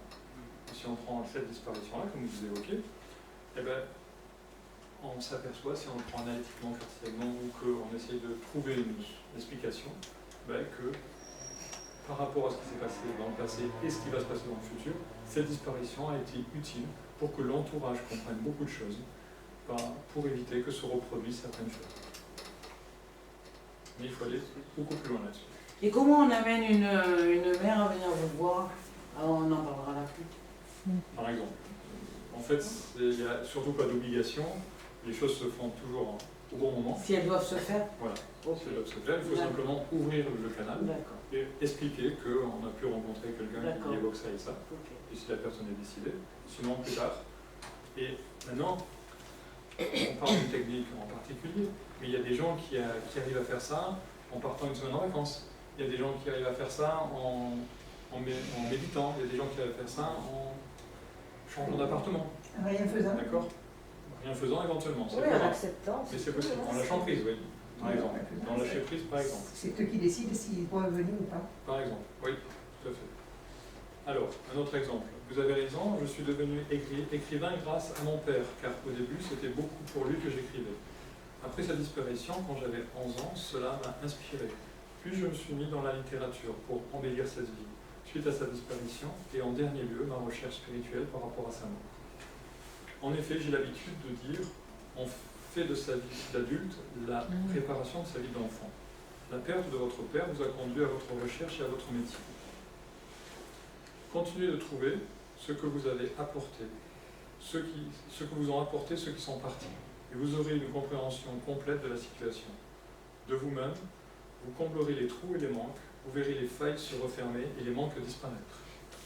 Donc c'est ce qu'on a évoqué juste avant, que les disparitions apportent beaucoup plus que ce qu'on pense, mais il faut pouvoir s'ouvrir. Si on regarde uniquement ce qu'on a perdu, on ne verra jamais ce que ça nous a apporté. Parce qu'on regarde toujours le verre à moitié vide, donc le verre à moitié vide c'est cette partie-là, et on ne regardera jamais le verre à moitié plein. Après, pour le commun des mortels, c'est difficile de regarder le verre à moitié plein si on vient de perdre un enfant. En effet, les occidentaux sont taillés avec le verre à moitié vide, les orientaux avec le verre à moitié plein. Donc, si on le fait différemment, parce que c'est dur à vivre. souvent, on se victimise chez nous. C'est-à-dire, on dit, j'en ai marre, j'ai reçu une claque. J'en ai marre, la vie n'est pas gentille. J'en ai marre, il pleut. Alors que je fais mon anniversaire, il pleut. J'en ai marre, la vie est injuste.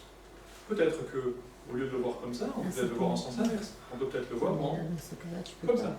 Ce n'est pas moi qui ramasse quelque chose, c'est moi qui me dirige dans une direction et qui rencontre une information. Donc ce n'est pas quelque chose qui vient me frapper, c'est moi qui évolue, qui rencontre une information. Ça c'est vrai, ça c'est sûr dans toutes les possibilités, mais là dans le deuil de l'enfant, ce qu'elle dit, il n'y a rien de pire. Il faut s'ouvrir. Il faut d'abord laisser le temps. Oui, Enfin, il faut faire son deuil, c'est ça. tous les chemins sont possibles. On n'est pas dans ce cas. On peut faire le deuil de quelqu'un de vivant aussi. Tout à fait, vous avez raison. Tous les chemins sont possibles. Il y a des gens qui ont de la difficulté, qui ne le feront jamais, d'autres qui peuvent le faire immédiatement, qui l'ont fait même avant. Mais si on s'ouvre et que c'est l'élément qui est le passage, si je vous ai suivi, d'un niveau de vie à un autre, pour pas que les choses se reproduisent de la même façon, est-ce que ça ne peut pas augmenter la culpabilité Non, parce que quand on s'ouvre, de la mère? la Il y a culpabilité, plus c'est quelqu'un qui se referme. D'accord. Et qui se culpabilise. D'accord. Donc le travail se fait différemment. Ok. Notre société de consommation, de condensation, de cristallisation, cette société de l'avoir nous a éloignés de l'être. L'être est devenu refoulé et substitué par l'avoir. Par ces métaphores, nous tentons le processus inverse, de revenir aux parties oubliées et constructive de l'être refoulé. Revenir aux racines et aux ailes. Donc tout ça est repris en grande partie dans ce livre, et plus encore. On a fini avec toute la démonstration qu'on avait à faire, et maintenant on est ouvert Aux questions. aux questions. On vous a mis un peu le détail du déni, qui est aussi intéressant pour ceux qui le veulent.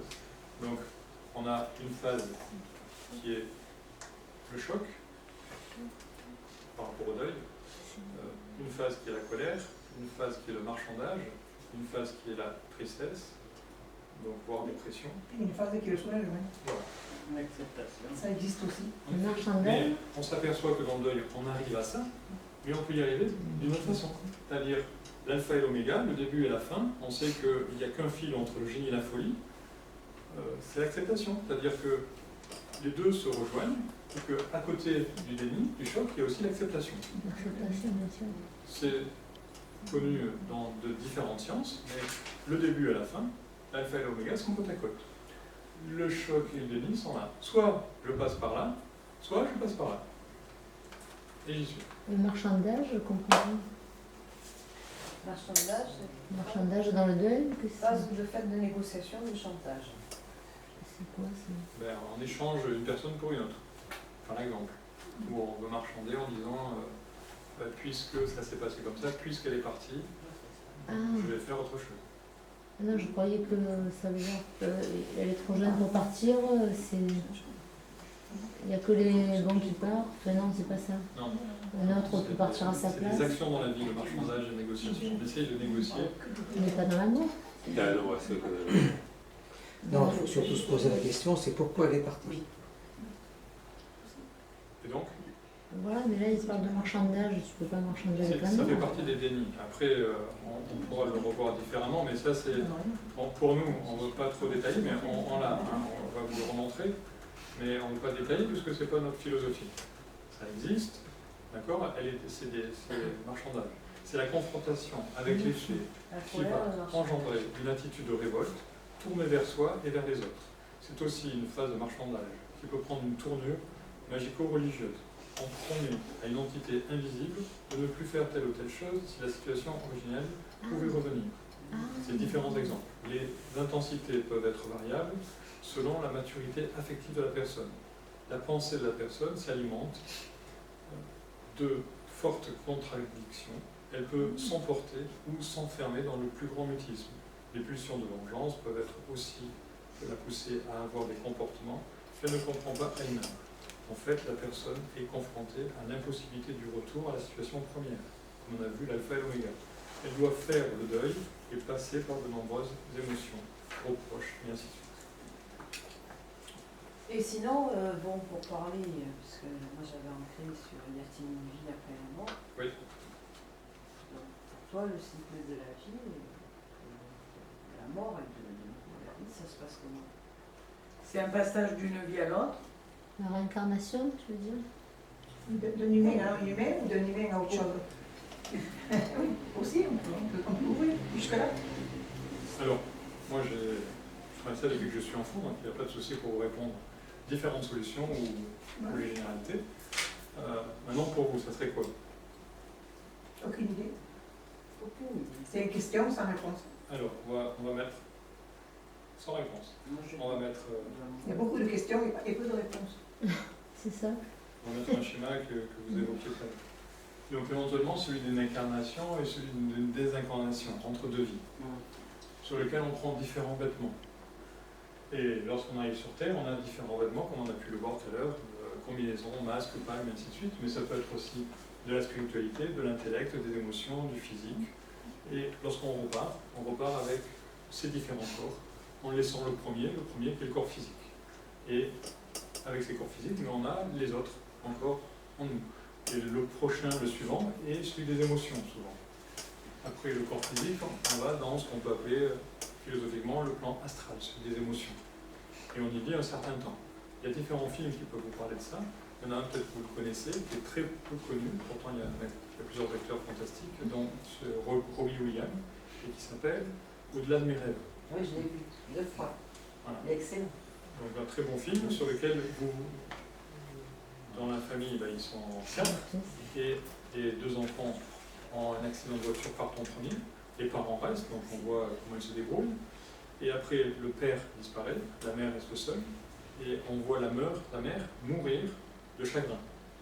Et on voit le passage, bon, pour ceux qui ne connaissent pas, c'est difficile à comprendre, mais quand on connaît tout ça, on comprend beaucoup mieux.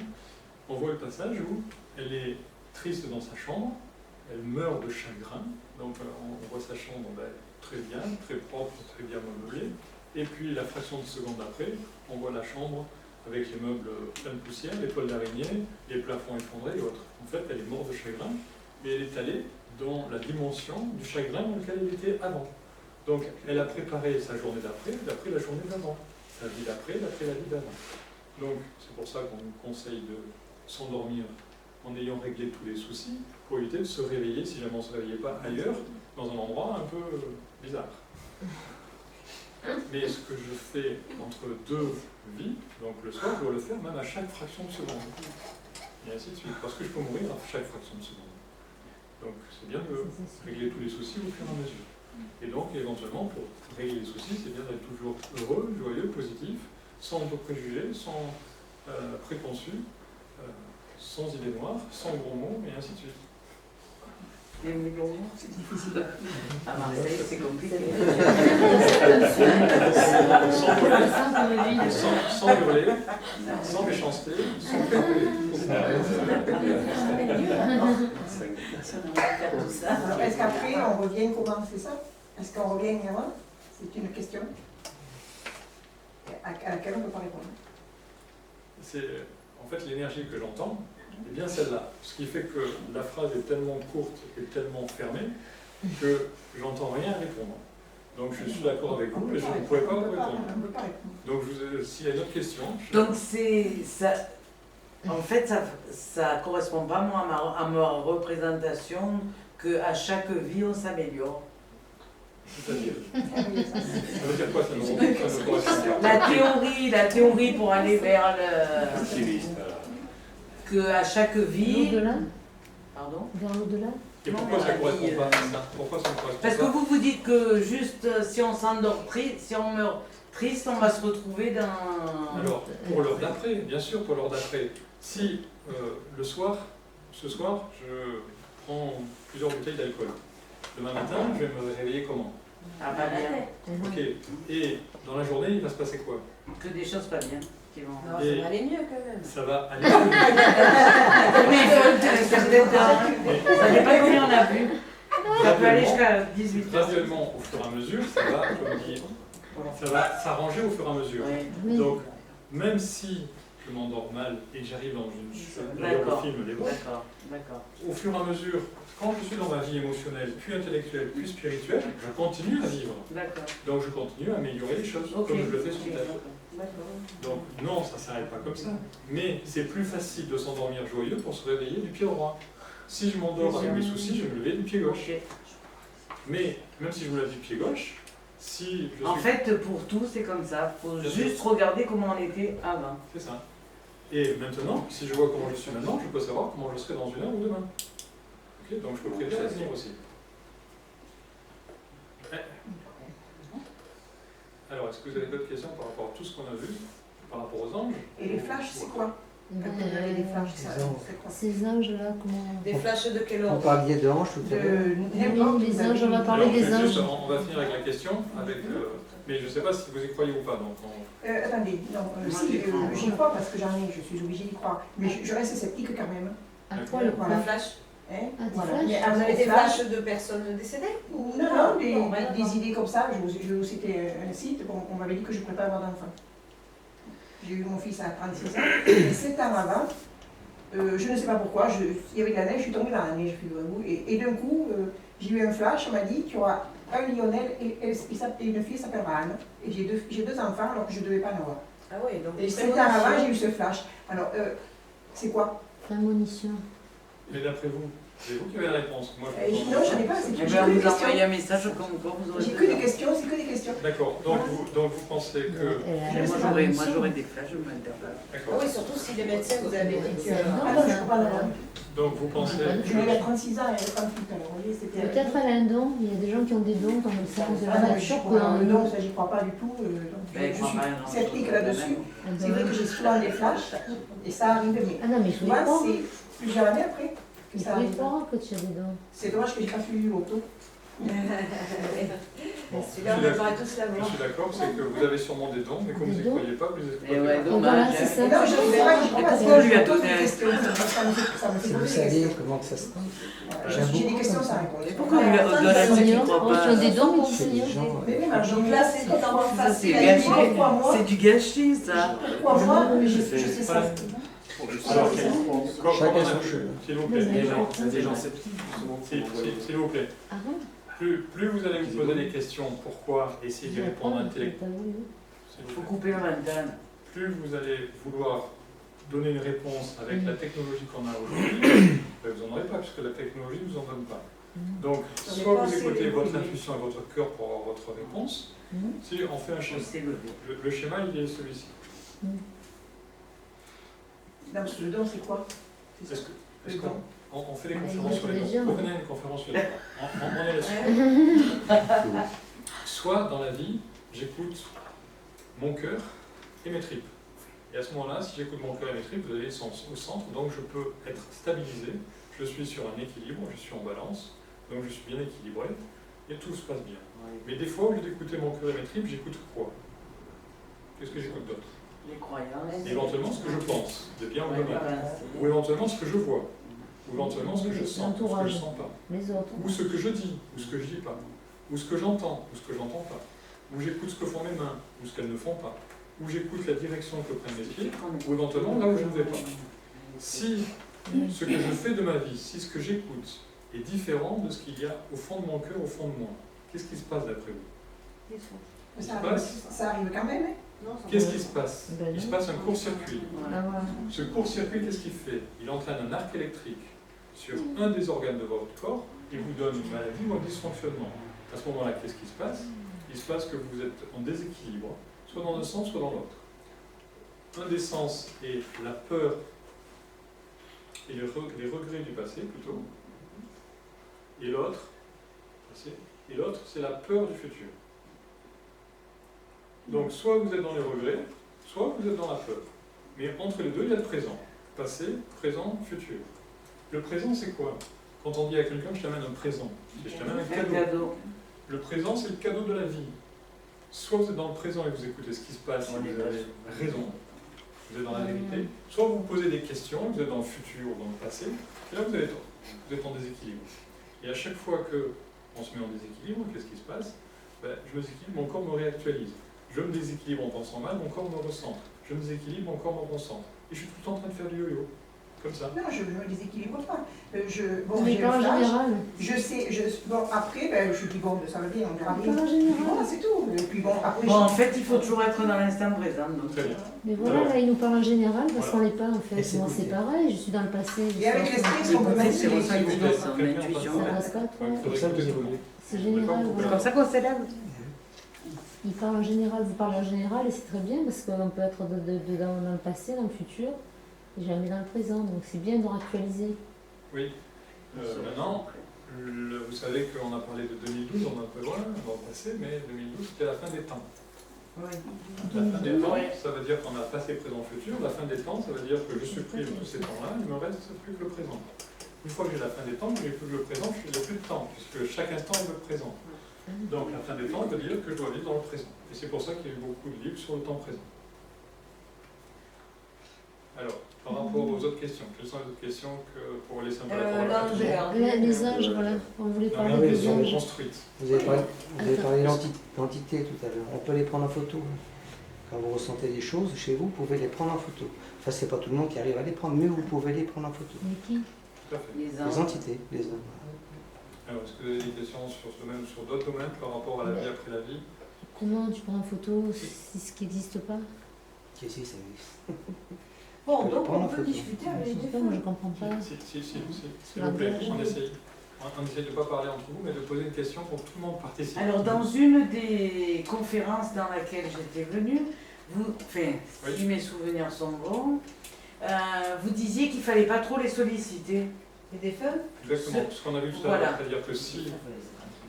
alors, si on reprend le schéma de tout à l'heure. J'ai pas terminé ma question, Oui, allez-y. excusez-moi. Par contre, est-ce qu'il est bon de solliciter son ange? Et est-ce qu'on, comme certaines lectures le disent, on a un ange nous est attribué à notre naissance? Qu'est-ce que vous dites par rapport à ça? Moi, je dis que notre ange, c'est l'étoile qui est là-haut, c'est-à-dire vers ce vers quoi on se dirige. Et en même temps, notre ange, c'est une partie de nous-mêmes. C'est-à-dire, Toujours. ici, on n'est que l'ombre de nous-mêmes. Vous voyez, il y a la main et il y a l'ombre. Donc moi, ce que je suis ici, c'est ça. C'est pas du tout ça. Donc sur Terre, je suis que l'ombre de moi-même. Et souvent, ce qu'on peut appeler son ange, c'est nous-mêmes, c'est notre âme. C'est ce que l'on est réellement. C'est notre âme. Oui, nous, on n'est que l'ombre. Nous, on est... Là, c'est l'énergie. Il n'y en a pas Par d'autres. exemple. Là, c'est Il n'y a pas d'autres anges gardiens. Si, on est plusieurs ici. Donc, on est plusieurs ombres, et en haut, on est plusieurs. Est-ce que les hommes veulent être des anges en général? Est-ce que les hommes aimeraient être des anges? Oui. Oui. Et est-ce que les anges ne rêvent pas être des hommes? Oui, non. Oui. Donc, on s'aperçoit que les anges rêvent à être des hommes. Est-ce que vous savez pourquoi est-ce qu'ils rêveraient être des hommes? Mais est-ce qu'on ne choisit pas notre Est-ce que vous savez pourquoi les anges rêveraient être des hommes? Parce que si vous comprenez cette boucle, c'est encore Non, une moi, je autre sais pas boucle. pourquoi. Ah, bah explique-nous. Pour vivre une expérience. Qu'est-ce qu'ils font les anges? C'est des bonnes choses. Ils aident qui? Les hommes. Mettez-vous à leur place et choisissez vous-même. Avec homme. Non, non, mais mettez-vous à la place de votre ange et regardez ce qu'il fait tous les jours pour vous. Mettez-vous à sa place et regardez ce que vous faites pour lui. On fait rien. Non, mais est-ce que vous l'écoutez une fois? Non. Si vous étiez avec un autre humain et que vous lui donniez des conseils tous les jours et qu'il ne vous écoutait pas, qu'est-ce que vous feriez? Ah ouais, Bon, déjà. Mais comme ils ont des anges, ils font pas ça. Ils aimeraient quoi? Faire à votre place le boulot. Ouais. C'est pour ça que les anges veulent être des hommes. Mais est-ce qu'on ne choisit pas le fait d'être ange ou homme? On finit sur l'explication, vous aurez votre réponse. Donc d'une part, les anges veulent être des hommes parce que quand ils voient comment ils font les hommes, ils se disent je ferais mieux de faire le boulot à sa place. Bon, est-ce que vous connaissez différents films sur les anges du type La Cité des Anges? Oui. Ben, vous avez des exemples d'anges qui deviennent des hommes. Et vous avez plein de films comme ça. Maintenant, pourquoi est-ce qu'un homme veut-il être un ange? Pourquoi est-ce qu'on rêve avec des anges? pour arrêter de... On va voir la pile. Pourquoi d'abord? Pour arrêter de tuer, d'être Pour faire la le guerre, bien. pour arrêter la guerre peut-être. Oui, mais le peut-être me dérange. Mettez-vous. Vous avez donc jamais voulu être un ange? Si, Et pour quelle raison? être bienveillant. Voilà. On aura des Mais hommes. moi j'ai toujours été un ange. Canonisée toute seule. Vous avez raison. Mais un Vous jour, avez raison, c'est bon. comme ça qu'il faut faire. Vous avez raison. D'abord. Voilà, il y en a une qui suit ici. Il y a des hommes, il y a des non, voilà, c'est non. Bon, la prochaine fois, vous faites la conférence. Hein. Je vais expliquer comment on fait. On a dit que le non était interdit, donc vous faites la conférence. Donc vous avez compris pour la question ou pas? Enfin, où est-ce que j'ai répondu? Est-ce qu'on a répondu ou pas? J'essaie de... Non, non, à la personne qui est derrière vous. Alors, est-ce qu'il y a d'autres questions sur d'autres thèmes par rapport à ce qu'on a vu? Parce qu'il nous reste 5 minutes. Est-ce qu'on peut manipuler les personnes quand on Déjà a... manipuler, le terme il ne va pas y plaire. Si, non, si. Alors, c'est quoi la question en entier? Parce que je n'ai pas entendu la question en entier. Eh ben, je ne sais pas comment je peux vous expliquer ça. Quand vous voulez vraiment quelque chose et que vous dites, bon, mais non, cette personne, il faut qu'elle arrive là, il faut qu'elle me le fasse, et ça fait. Pourquoi on arrive à manipuler cette personne-là? Et Par l'esprit. Pourquoi cette question? Mais parce que ça me gêne. Mais quel lien elle a avec la conférence? Justement, il y en a pas. D'accord. Donc, on va essayer de rester dans Parce que ça me gêne. Là on est dans la manipulation. Oui. Manipulation. On a des thèmes sur la manipulation. On fait des conférences. Revenez à ce moment-là. Non, mais les anges, en fin de compte, Ça fait 2 fois qu'il t'invite. Les anges, c'est ça, en fin de compte. Ils vous transmettent des idées, ils vous transmettent, et c'est aussi la manipulation. D'accord, donc lorsque vous dites... Je parlerai de communication, je ne parlerai pas de Ah, c'est manipulation. bon, je parle de manipulation. Alors, pas la même lorsque vous chose. dites à un enfant, va te brosser les dents, c'est de la manipulation? Non, mais il y en a d'autres. Hein, Donc, lorsque on dit à un enfant va te brosser les dents, c'est de la manipulation. Le mot manipulateur, c'est quoi? C'est créer de ses mains. Un potier est un manipulateur. Il fait du mal? La manipulation peut être faite soit pour faire du mal, soit pour faire du bien. C'est vous qui choisissez. Mais les deux existent. Oui. Mais oui, Oui, c'est sûr. À quel moment Mais on a nous, c'est à remis en l'usage question des ce qu'on données venait de de dire. Non, mais ça, Voilà. Jamais remis en c'est question. parce que ça me gêne, hein, c'est tout. Alors venez lors des conférences manipulation, on en parlera avec des thèmes. Est-ce que vous avez d'autres questions sur le thème? Non, Les messages que. Les rêves, ça peut être des messages d'entités supérieures. Lorsque dans les rêves vous avez des messages, c'est s'il vous plaît, soit on participe en entier, sinon c'est Si l'interférence. vous voulez pas poser une question. Ben, alors juste on fait celle-ci, après on fait l'autre, il n'y a pas de problème. Donc par rapport, est-ce que vous pouvez reprendre la question s'il vous plaît? Est-ce que les rêves peuvent être. Ça y est, j'ai perdu ma question. Peuvent être des communications d'entités supérieures. Alors moi je donne Ou d'ange, moi, ou moi, je de. donne ma version, après vous pouvez chacun participer et donner la vôtre. C'est le cas lorsque le rêve 1 détend et 2 lorsqu'il est clair et lumineux.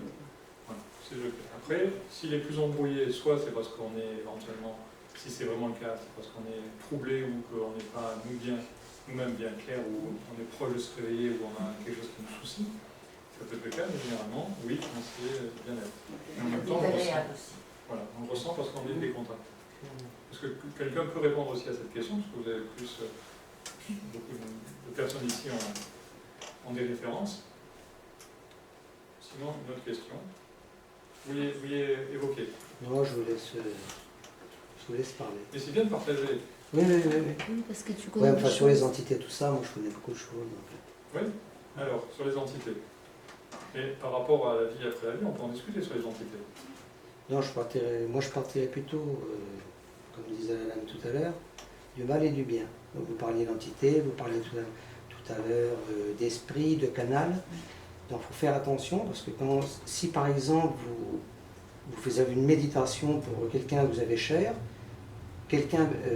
d'autres entités peuvent descendre. Et généralement, ce n'est pas les bonnes qui descendent. Donc après, vous vous retrouvez avec des entités à la maison et que vous ne pouvez pas vous débarrasser. Voilà. D'accord. Alors, Ah oui, c'est vrai qu'on répondre à la question, c'était pas bon de se parler avec les s'il vous plaît, regardez. On prend un être humain. C'est les esprits. Cet être humain, d'accord, il peut avoir soit des pensées positives, comme on a vu, qui élèvent et qui rayonnent, soit des pensées négatives, d'accord, qui rabaissent. Ces entités, la première du bas, je l'appelle comme vous venez d'évoquer, négative, donc un petit diable, un petit diablotin que je viens de créer. Et généralement, il y en a plusieurs, il n'y en a jamais une. Il y a toujours minimum On continue. 3. On continue, vous allez voir, il y en a plusieurs.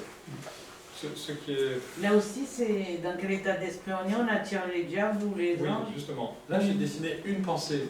On n'a qu'une seule pensée dans la vie? Non.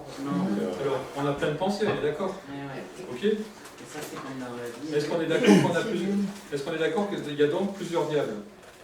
Oui? Oui. Voilà, donc c'est normal. On ne découvre pas l'eau, là, ni le feu. Hein. Maintenant, je dessine un autre être humain, ou éventuellement un défunt, ou éventuellement un ange. Ok? Cette personne peut être soit élevée, soit moins, comme vous l'avez dit, soit moins. Donc elle peut être soit en contact avec mes diables, soit en contact avec mes anges. Ok?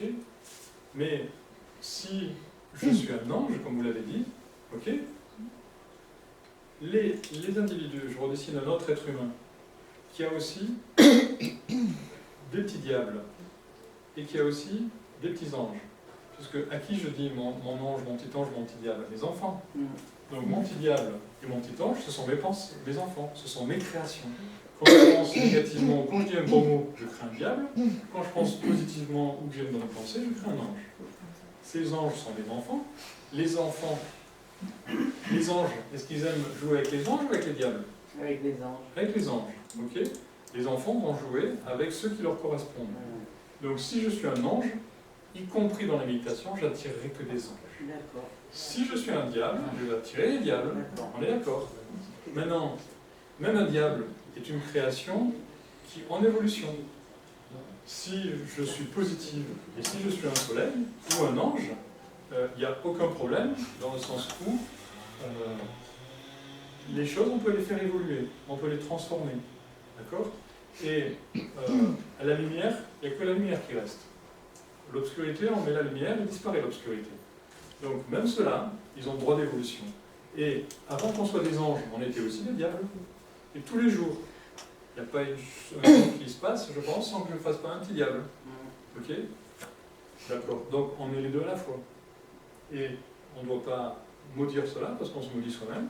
On doit s'entraider pour évoluer et pour faire changer les choses. Donc les gens qui font des mauvaises pensées ou des mauvaises choses ne sont pas à plaindre. Parce qu'on est passé par là et on passe par là et on repassera par là. D'accord? Si j'ai des médisances envers quelqu'un qui fait du mal, c'est aussi mon frère ou ma soeur, j'ai des médisances envers moi-même, c'est une partie de moi. Donc c'est pas un enfant, si un enfant ou son partenaire, si je lui donne une claque parce qu'il a fait quelque chose de mal, ben vous avez tous reçu une claque, c'est pas rigolo. Donc c'est peut-être plus facile d'éduquer un enfant ou son partenaire ou soi-même avec des bons conseils plutôt que par les coups. Parce que qui vole un bœuf vole un œuf, et qui file une tarte file autre chose. Il y a toujours un plus et un moins. Tout le temps. Il y a toujours, tant qu'on reste dans la dualité. Dès qu'on sort de la dualité et qu'on voit plus grand, il y a unité. Et dans l'unité, il y a les deux. Mais on ne voit plus la dualité, on voit l'unité. Donc on s'aperçoit qu'un diable n'est pas un diable, et que Lucifer est porteur de lumière, et que c'est un ange, et que c'est un ange déchu, et de la même façon que, éventuellement, si je fais une bêtise avec le fisc, j'aurai un contrôle fiscal, je suis un ange déchu, c'est tout, et éventuellement, il s'occupe de faire quoi? Le boulot des boueux. Il récupère, il fait les boueux. Et est-ce que les éboueux sont bien vus? Non. Est-ce que vous descendez dire merci aux éboueux tous les soirs? Non. Ben, les diables sont mal vus et on ne leur dit pas merci. Pourtant, on devrait les honorer autant que les anges, d'une façon correcte, pas d'une façon négative. C'est-à-dire, on n'est pas là pour faire l'apologie du diable et autres, mais ils ont droit au respect et à l'évolution, parce que les anges ne partiront pas sans leur double. Hein. Tout le monde partira en même temps. Hein. Donc, à chaque fois qu'on monte, on les aide à évoluer. D'accord. Tout le temps. Il faut trouver la personne pour la faire monter aussi. On n'a pas entendu. Il faut trouver les bonnes personnes pour les faire monter. Tout à fait. On n'est pas tous présidents, on n'est pas tous boulangers, on n'est pas tous peintres. Ouais. Donc il y a des gens qui sont spécialisés là-dedans. On est d'accord. Est-ce que vous avez d'autres questions sur ces thèmes-là, ou sur d'autres thèmes peuvent être liés? Non, moi je voulais juste, pourquoi on ne doit pas parler avec des feux? Alors, on reprend l'autre thème, on va en parler, vous allez voir. En fait,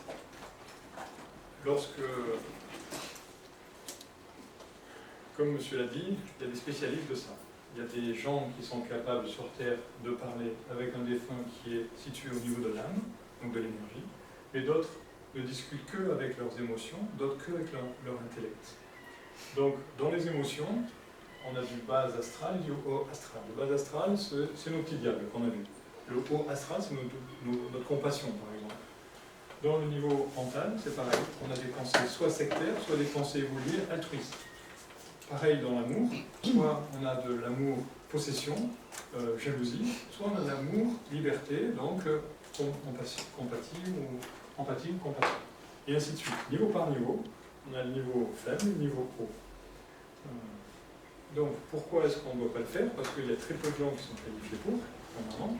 Et deuxièmement, comme vous pouvez voir, il y a un autre film qui s'appelle Notre demeure, Nos Solars, si vous l'avez vu, sinon regardez-le, sur lequel, quand l'élève est prêt, le maître apparaît. Ah, d'accord. D'accord? Donc, si tu es un maître, tu n'as pas besoin de communiquer, ça se fait tout seul. D'accord? Parce que tu es déjà à son niveau. Si tu as besoin de communiquer, tu donnes l'information et il vient. Ok? S'il ne vient pas, c'est qu'il vient par d'autres canaux que tu ne comprends pas ou que tu ne vois pas, mais il vient différemment et te donne l'information différemment. Mais en même temps, il n'y a pas besoin de monter. C'est un peu comme si tu disais j'aimerais aller voir le président. Essaye d'aller le voir. Hein. Prends rendez-vous et il te verra que c'est un super projet. Par contre, lui, il peut venir te voir quand il veut. Si tu as un super projet, il va venir te voir. C'est un peu la même chose. c'est pas nous qui décidons parce qu'on est un peu trop restreint, sauf des personnes qualifiées, mais ce sont déjà des maîtres. Sinon, c'est eux qui descendent te voir dans les rêves ou dans la journée ou autre par rapport à quelque chose qui se produit. Mais déjà, c'est mieux d'être un ange tous les jours. Faut que ça se puisse Disons faire. qu'on n'est pas plus en interaction Être avec un eux sur ange, les vivre sollicite. dans l'instant présent. Une question. Attendez, juste, C'est la on vie, a on pas pas entendu. fini, Alicia. Alors je disais, on n'est pas plus en interaction avec eux si on les sollicite. En fait, ils viennent d'eux-mêmes si Alors, si on a les- un besoin. Si on est tout le temps dans l'ouverture et dans l'amour pour la vie, pour les êtres humains et pour tout le monde, les matériaux, les végétaux, les animaux, les êtres humains et plus, alors ils viennent te voir. Si par contre tu es restrictive, ben, ils peuvent venir te voir mais tu ne les entendras pas, et tu les verras ni rien. Donc ils vont laisser leur information, mais ça sera difficilement compréhensible. C'est comme si on avait des filtres, des lunettes de soleil, tellement noirs qu'ils sont là mais on ne voit pas. Faut faire attention parce que ce qu'il y a, c'est que des fois c'est le mal qui descend, c'est pas le bien. On a Des bien fois, entendu. des fois, vous voulez Mais appeler ça, le c'est bien. quand on fait hein, les esprits, mais on les fait parce pas, que nous. Vous voulez appeler le bien et en fait c'est le mal qui descend. Oui, mais ça, on fait pas le. Ce que tu dis, c'est quand tu fais les esprits avec les verres. Non. On va dire, moi Ah j'appelle non, non, parce On que a moi, bien j'ai- entendu qu'il fallait faire attention. Non, moi C'est j'avais votre- c'est une votre copine mot. qui avait fait les verres, Non, les on va le esprits. retenir. On est Voilà, d'accord. les esprits. Allez, la dernière question Alors, là. pardon. C'était le mal qui était arrivé. Pardon Les gens qui se Parce qu'elle avait appelé les S'il vous esprits. plaît, attendez, on n'entend plus rien. On a une question par ici. Pour les gens qui se suicident, par exemple, qui s'en vont de la vie, on dit souvent après, ça va être compliqué pour eux, parce que c'est les religions qui le disent, mais bon, c'est pas. On dit ils n'ont pas le droit, ils ont pas, chacun est libre de sa vie.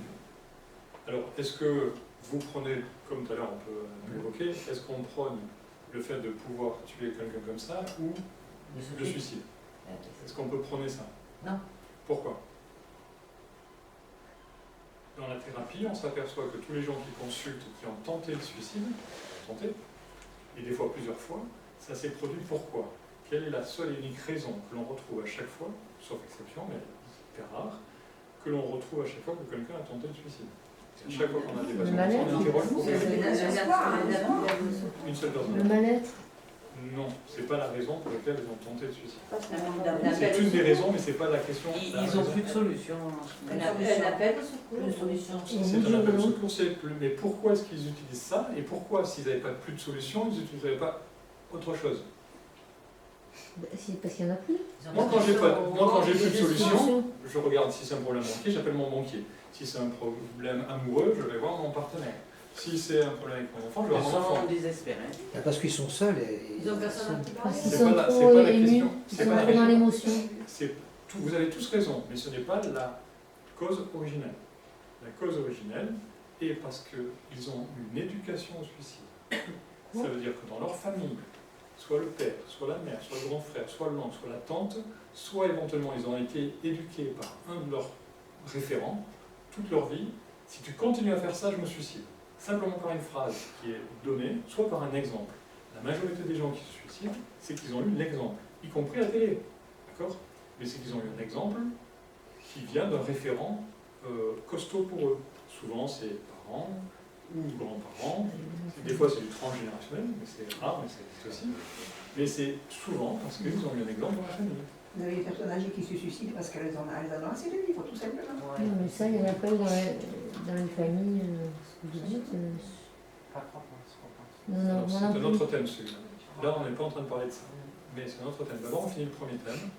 Est-ce que vous êtes d'accord déjà avec ça et que... Non, moi non plus, je suis pas d'accord avec vous. Alors, si vous n'êtes pas d'accord, c'est qu'on se verra à part et on regardera l'exemple. À chaque fois que quelqu'un qui est consulté pour ça, si on étudie sa vie, il y a une éducation. Non, parce que je suis dans son cas aussi. On vient de Je suis dans ce répondre, cas-là. on vient de donner la réponse. D'accord? On ne peut pas le faire devant tout le monde, c'est personnel. Non. Alors, Je est-ce suis dans ce que... cas-là, non, pas moi, mais dans la famille. On a dit que c'était personnel, on en parlera Ah après. oui. Est-ce que vous avez d'autres questions là-dessus, parce qu'on a dit que c'était la dernière, on peut arrêter là, en vous remerciant de votre participation. On peut retrouver tout ça sur Internet? Non, pas encore. En partie dans un des livres là pour lesquels vous pouvez laisser vos références. Moi, je voulais juste savoir comment je pouvais amener mon ami qui a perdu son fils à venir vous voir. En lui parlant de ce qu'on a vu ce soir, et après elle est d'accord, oui, elle n'est pas d'accord, c'est bien. Ah oui, j'ai écouté, j'ai découvert qu'il y avait...